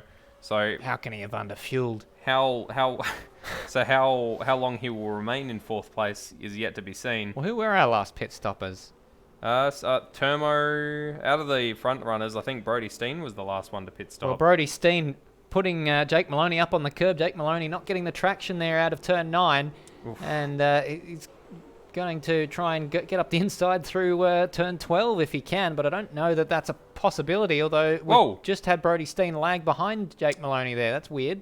Well, that's a freebie. That is a freebie. There's been a few Maloney freebies. pit on lap 26. We've got our pit caller, Michael Zalavari, in the chat. Thank you very much. He must have had a big gap to be able to pit and come out and only lose a small amount of time. So that gives him 10 laps now with fresh tyres. If you can dispatch Sean Allen quickly. Oh, what's happened there? What has happened? It's one of the It's Sean Race on Allen. Oz cars. Sean Allen has gone straight through. He's had an incredible crash. I didn't mean that when I said dispatch Race on Oz driver of Sean Allen. So what on earth happened there? And he's still travelling backwards. Let's try and catch the replay there. Oh, he got into the back of Zach Baker, trying to lap him. So that is 2 lapped runners coming out of the chicane that have caused some fairly hefty accidents at the head of the field. So Sean Allen he's only down to 5th, which really isn't that bad considering. But obviously he was running in the podium places, so that is much frustration for him. Especially considering that basically the same thing happened last race. The stewards are going to have a busy time of it. They are, and maybe I reckon for next race, maybe a little mention to everybody that if Sean Allen stopped. Yeah, he stopped on the inside of the track outside of. I reckon turn 8. he might be out of this Yeah, race. I think so. That Which car's is a damn shame. Yep, taking a there he hefty whack. goes. That is a huge shame. That is a for huge shame. Sean Allen, and surprisingly, he's not going to get a podium today. And I can't remember the last time he wasn't on a podium, to be honest. He won 4 out of the 6 races in the lead up to this championship, and he was our winner in the last race in Newcastle as well. Yeah, he's just always sort of been there, and then it's odd to. It's hasn't been an auspicious start for his 2020 campaign. It was so promising though. However, his teammate is still there carrying the flag. Brody Steen in 3rd place, with about 13 seconds to Colin Warwick behind. So all things going well, he will be carrying home 2 penalties, 2 podiums. Same podium, different order. Yeah, very interesting. Oh dear, if he keeps it out of the wall there. He's cleared Zach Baker though, who's proved to be a little bit of an obstruction. Not anything on Zach Baker there. It's just unfortunate the way that the leaders were trying to get quickly through the lapped cars after that safety car restart. Yeah, so as I was... Oh, and he's lost his other mirror. So I hope Brody Steen wasn't hoping to look in his wing mirrors at all because he doesn't have any left. It looks a bit weird without them. On the wall. We've got someone, I believe one of the drivers, going by the name of Chaos Theory. I'm not sure who that actually I is. reckon, based off Michael Zalvari there, just saying Rip Burko. Yeah. Says the rears kicked my car out of the first corner and tried to save the spin, but ended up causing an accident. So, well, we know mistakes happen. That's unfortunate. I don't think there's anyone really to blame. It was kind of a cluster. Without having seen it closely, but well, I guess we'll leave that one to the stewards. I'm glad I'm not the one officiating. Absolutely. Just saying he feels worse that he knocked someone who was competing out. Yeah, it's not a good feeling. It's a hard call because you carry so much speed out of the chicane. That's blind basically. It is a crazy corner or sequence of corners, and as we saw from David Nedidich, if there's someone there that's not moving very quick or is stationary, you've got very, very little opportunity to avoid them. And even if you do manage to swerve out of the way, you're probably going into the wall yourself. So it's an awkward spot of the racetrack. Right, so the gap from Dane Warren to Jake Maloney. That's come down. Yes, it has, because Jake Maloney has fresh tyres. And he's set the fastest lap of the race, 16.5, and that is some 0.3 of a second faster than the fastest lap set by Dane Warren. But Dane Warren isn't setting his fastest laps right now. He's on older tyres. He's down in the 17s. And Jake Maloney took 0.7 of a second out of him on the previous lap. Yeah, and you can see him there just lurking he's hitting the landing of the stairs as Dane Warren's turning onto the next set of stairs throughout the entire staircase. And slowly catching up on him. Did you like that? I did. I thought that was quite good. I like the part where you said staircase. Not named after yourself. No, that's just what it says on my passport. So Dane Warren, I love the attitude of the car going there through turn 8. I love the attitude of Jake Maloney's car as he goes through turn 8. He is pushing. Let's see Jake Maloney through the first sector. He lost a bit of time. He gained a bit of time to Dane Warren, about 0.2 of a second, and another 0.3 in the middle sector. So he's chipping away bit by bit, but they're big chips. They are big chips. They are the Pringles from before they reduced the size and didn't tell anyone because they thought we wouldn't notice. Do you have a bone to pick? I've got a bit of a bone to pick. Arnott's some coming for you. Yeah, Is it Arnott's that do Pringles? No. Probably not. Isn't it Pringles that do Pringles? Are Pringles an international thing or are they an Australian thing? I don't know. I have a feeling that they are American. Interesting. But it doesn't really matter because Jake Maloney is hunting down Dane Warren sector by sector. Regardless of the size of Pringles. An excellent strategy call to come in on lap 26 means Jake Maloney has much, much fresher tyres. Dane Warren pitting at least 6 laps earlier, I want to say, in the middle of the pit window, which was around about lap 20. Well, 15 to 24 was our official pit window. Yeah, Jake, he must have realised that he would have come out behind the Race on Oz guys, but had the confidence to think he'd be able to dispatch them quickly, which he did. A little bit of assistance with Sean Allen. Sorry, pardon my burp, with Sean Allen, but regardless, he got past them, and he's now quickly hunting down the back of Dane Warren. He's got 6 laps to do this in.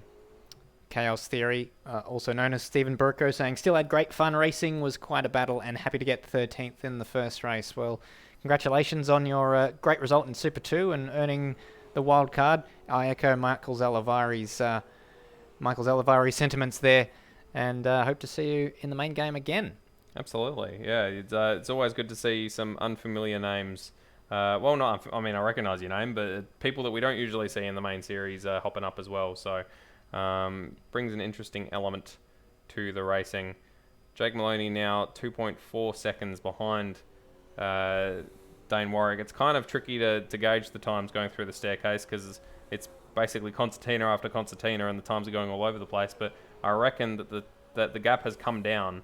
It has. He chipped another 10th away there through the first sector, but he got a track cut on his previous lap, so he's burning through however many of those he has left. 5 Absolutely. Is the quota that every driver gets for the race, and I guess technically you can burn through them if you've got them in hand there.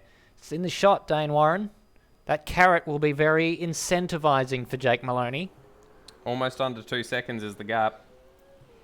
Is he going to run out of laps? It is under 2 seconds. It's just about. It's hanging on that 1.9. That is the question. I reckon Dane Warren, as long as he stays calm, he'll be fine. But if he has any little issues, any little taps to the walls, all that things adds up, and Jake Maloney only needs a sniff to get right on the back of him. Cutting the chicane there, yeah, I reckon Jake Maloney might be burning through his last few corner cuts. He didn't do it on the previous lap, but he found half a second. I don't know, half a second, that means he'll be there in 4 laps right on the last lap, so he's not going to get too many bites of the cherry. So if we had the Amazon World Express graphic up on the screen now, showing the overtake difficulty and the overtake projection would be in 4 laps time. Difficulty stairs? High. Yeah, well, I would say so. Dane Warren isn't going to give this one up without a fight, I should think. They've been incredibly competitive this race. Everyone up to up to 5th place has been lapped. So Colin Warwick doesn't look like he's going to get lapped. He's got a huge gap behind him. He's 33 seconds behind the leader.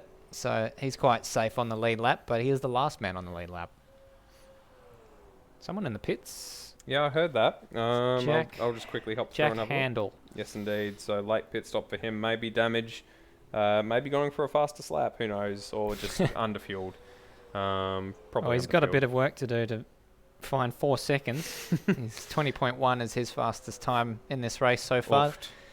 What's Maloney done on that lap? It's not really. In fact, Dane Warren's responded. He's down into the 16.9s. And Jake's eating up these tyres, going all over the track, trying to put down a time that'll catch him up to Dane Warren. So that's true. Diminishing returns. Absolutely. So he's actually lost a handful of thousandths of a second to Dane Warren on that lap. So it looks like that might just have stalled a little bit too early for Jake Maloney's liking, and certainly for us as the neutral viewer hoping for a tasty battle for the lead. This is still the closest battle on the track. The next one is probably Termo and Jinx. We were hoping for place. a tasty battle, and instead we got some kind of plain damper. Well, let's not count our chickens, and let's not also. I've got none of them. Yeah, but don't count them. You might end up with more. Oh, very deep there from Jake Maloney. Yeah, that's not good. He's pushing hard still, and he wants to maintain the pressure. Well, he's not going to do that with what he's done in the previous lap, which has actually got a track cut, I think, because his last lap time isn't showing up. He very much. Oh, there was a crash ahead of him. I reckon Dane Warren's just clouded the wall. Well, we're going to find out when we get the track, the times come through. Because the time has come down a little bit, not by much, but still. Catch a replay. Yeah, I heard it too. I feel like he lost only a minimal amount of time there. He was just dragging the inside. Yeah, there was a crash. That was more significant than I thought. Just locked the inside front and drifted wide and just clouted the wall. A fair whack, but I don't think it will have hurt him too much. Still got about a second and a half more than that in hand. We lost 0.4 of a second there, but I think Jake lost that time on the previous lap when he went deep at the final corner. So it's all tit for tat right now between Dane Warren and Jake Maloney. That's the gap right now. You can see it. It's visual. It is visual. But another way of describing it is 1.5 seconds. Absolutely. I mean, technically, depending on how long the straight is, a visual gap can be quite big. If you got someone at the end of the Mulsanne straight and someone at the start of the Mulsanne straight, you could say that the gap is visual. The gap between myself and the moon is visual. Exactly. So it's one of those phrases, isn't it? That we like to pick apart these cliches. When you think about it, it doesn't really make too much sense. Yeah. Regardless, the gap is visual. It is visual, and notwithstanding that minor little indiscretion we just saw, Dane Warren has been driving beautifully tonight. Well, in this race at least. He did have a bit of an argument with the pit entry wall in the first race, but better men than him have, including David Coulthard. That's true. Well, I don't know if David Coulthard is better than Dane Warren. That's fair. Absolutely fair. Big chin, though. Well, I just mean because you can't put a value on a human life. On a human being? Oh, okay. Yeah. Isn't it crazy that we put a dollar value on life itself? Have you seen that video of the guy hitting a moose with his car? That's a bit of a non sequitur. I was going to continue the deep train of thought. You Oh, know. well, that was We'll pay $800 for a car service, but I can't fork out $70 for a physio. Anywho, we're about to start the last lap. we are starting the last lap. Dave Moran has a advantage of about 2 seconds over Jake Maloney. You can see him there in the background. I think that time has run out unless Dane Warren has an almighty accident on this last lap. Jake Maloney is going to come home in second. It's been a great fight from Jake Maloney. He's come from nowhere tonight. Didn't think he was going to race at one stage. He's a quiet achiever. He started from the pit lane in race 1 and wound up on the podium, third place. I'm calling it. You calling it? He's writing it down. It's on the whiteboard. So we've got Ethan Warren first, Maloney second. Well, let's just Steen third. So Let's see Steen's if pretty that happens. safe because he's about 20 seconds behind these two, and he has a 25-second gap behind to Colin Warwick, who I think he's had a strong night. Colin Warwick 6th, I believe, in the first race, and 4th. Good start to his haul of points. I know he wants some podiums, but we'll turn our attention back to Dane Warren, though. He had a good recovery in race 1 to finish 5th, and he was leading for much of that. His brother Ethan took out the first race, but Dane Warren is going to take out the second race. It's an all-Warren affair, and a great start to the team's championship for the Altus team. And Dane Warren wins in race 2 and collects the Adelaide 250 crown. Absolutely, with Jake Maloney coming home in second. That's where he started, that's where he finished. Very good run for Jake Maloney. It looked like he could have taken it at the death, but just went away from him at the very end. Brody Steen with a solid result in third place. 2 podiums tonight for Brody Steen, taking the place of his teammate Sean Allen, who is usually the one picking up the biscuits. It's nice to see Steen up there as well. Colin Warwick here, we're just watching behind Jinx, who is lap traffic, will be coming home in 4th position. Not quite a podium, but still some very solid points for the start of this season. Behind him, we have lapped runners of David Nedich, Zach Baker, Jinx, Termo, Jack Handel, and RSM Latino. Yeah, so just the 10 finishes, actually. A lot of points going begging. Points actually go down technically to 40th place, but we will only ever have 25 starters in this series. It's an interesting decision. Oh, it's just the way It's that the Supercars does it. Yep.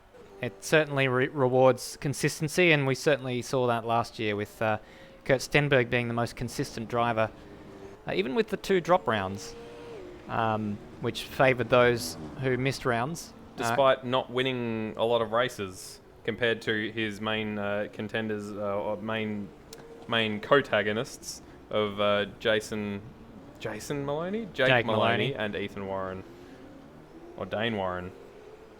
Did you say Ethan Maloney? I don't know. No. I'm getting a bit delirious, to be honest, Des. Oh, well, you're not race fit yet. You'll be race fit by the end of the year. Or Absolutely. hopefully by, sort of the quarter point. The First quarter time. What do they call it? Quarter time. Goodness. What is happening? I watched football. It's true. It's very I make true. it sound like I haven't. I watch football. Well, Dane Warren having a fantastic Whoa. celebration there. Keeping Loving it out it. of the walls there. Good job there Good work. for his photo op. Lighting up those rears. Having a good time. That's what you like to see, isn't it? Absolutely. Brody Steen quietly trying to line up next to him for the photo. Doesn't look Jake like it's gonna Maloney's happen. just flown the coop. Yep. Where's he? He's out of here. He's just gone up. He's gone, nah, I'm good. There he is in the garage. He's out. He's gone, all right, 5 o'clock, I'm off. All right. Well, his Trans-Tasman teammate won't be too happy with the lack of Trans-Tasman Speaking of photo opportunities. Trans-Tasman, Kurt Stenberg, with his first outing as the number 1. I don't know if you can say Automobilista outing because he That's a very didn't good make point. it out of the pit lane. Did not. At least not in qualifying. So No. hugely disappointing for Kurt Stenberg. Kurt Stenberg in the live chat on Q says, well done, Maloney. He's happy for his teammate. What a legend. And, well, Kurt, we hope to see you next round. Absolutely. With a bit more luck. Just drastically bad luck there. And also after well done Maloney with a hint of desperation. I'm still here, he said. Well, he is Kurt, one that of the series admins, so, Number huge- 1 was good luck to me. Power is still off at mine. says Kurt Should have Stenberg. stayed at Dodger's place. Yeah, should have stayed at Dodgers. He's not using the rig. Might invest in a Jenny. A Jenny, yep. Yep. I mean, like a generator. Not a woman named not Jenny. a character from Forrest Gump. I love you, Johnny. Well, we're waiting to see if we get any of the drivers come in for chat afterwards. I'm not a smart man, It's but qui- I know what racing is. Yes, it's quite simple Stop. because we've had the same three podium sitters in all three races, slightly different order. You've got. I No, realised. I haven't. We had Ethan Warren and Dane Warren. Beg you. We had the same three surnames, is what I should meant to say, on the podium for race 1 and race 2.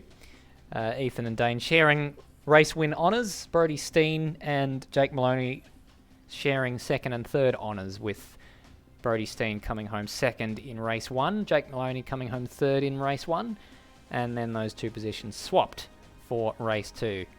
Absolutely. We do have a few people in the waiting room. Not sure if they need to be dragged up to here I don't know if I have the ability to do by drag. an admin. Perhaps Kurt Stenberg. Or He doesn't have any Alistair. internet, or he doesn't have Well, any... he must have internet because he's in the chat. Well, no, but I imagine he doesn't have his Discord open. So, well, let's see if we can drag someone up. I think you should just be able to click and drag him. Yeah? Nope. It doesn't appear to be the case. No. We'll continue to fill and hope that some of the drivers come up. Kurt's gonna try, he says. So, what was your favourite part of the race there, Madbird? I honestly don't know. That entire first race was an absolute belter, and just the constant changing in fortunes for the different drivers. Seeing, we had about 4 or 5 people who I think we reckoned were in with a shot to win the race at one stage. So I reckon that was a particular highlight. Just some really solid racing all around. Well, we've been joined by a few of our drivers now, so let's have a chat with our race winner from race number 2 and pole sitter as well, Dane Warren. Congratulations, great start for your team. Oh, beg your pardon, it doesn't look like we can hear him right now, so I'll just try and rectify that. This is what we are putting down to the first day of school issues, isn't it, Madbird? Absolutely, first day of school issues indeed. Let's find that audio. Make sure that's coming through our headphones would be the ideal situation. And then if someone talks, we will hopefully be able to hear them. Hang up. Oh, we've got him. Yes, we can, but the stream can't. So just 1 second while we quickly rectify that. Madbird, just fill for time for a second. Absolutely. So it's been we've had a few technical issues, as Stairs said, but it's all teething issues. We've got a whole new setup for this year. So it's a little bit of how's your father, how's your mum, how's your wife to get it all sorted in the first instance. But I think we get there in the end, don't we, All Stairs? right, we should be good now. So I'll just pose that question to you again there, Dane. A good start for you guys today. Yeah.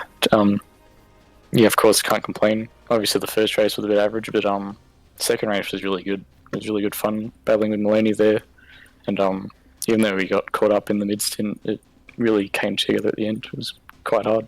Yeah, it looked like Jake got the free pit stop. So were you worried about him on fresh tyres?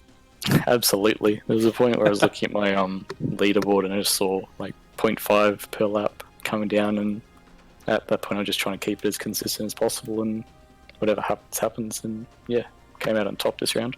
Well done. And a bit of an issue in the first race with the pit stop entry.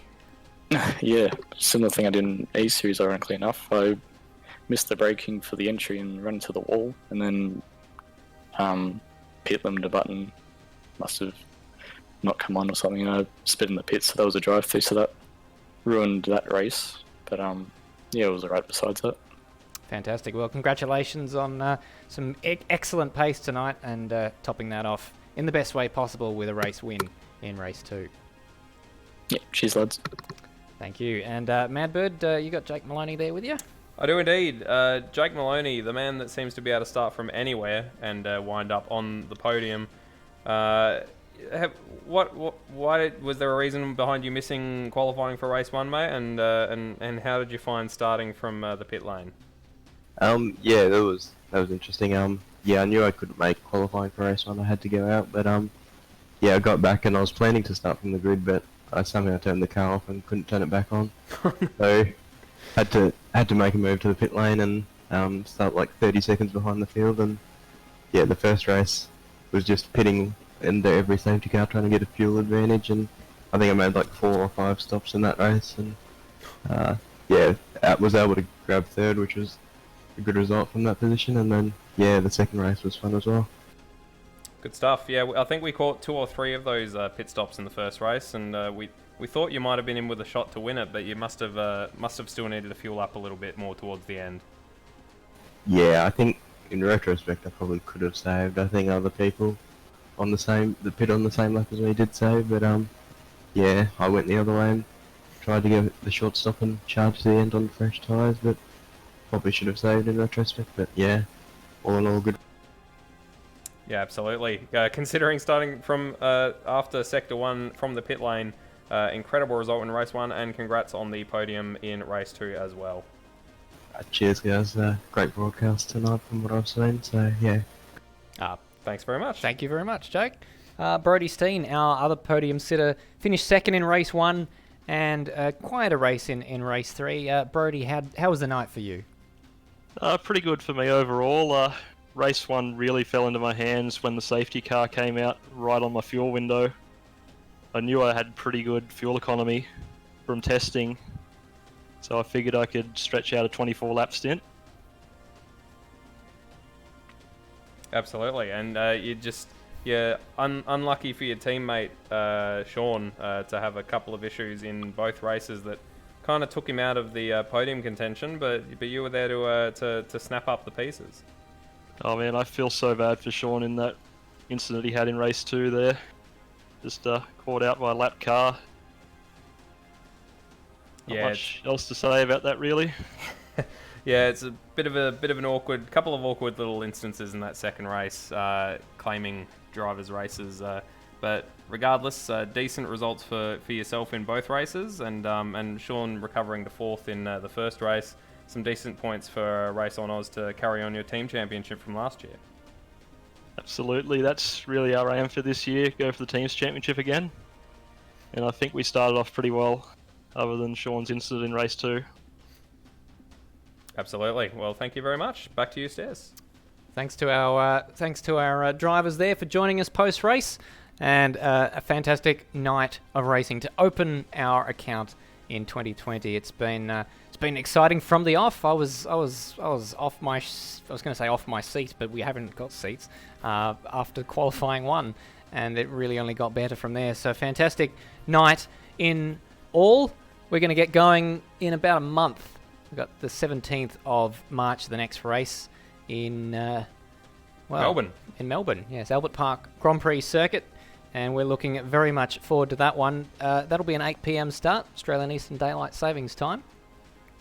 And we're looking very much forward to that one. So from all of us here, thanks very much indeed for watching. We'll see you next time. See you later.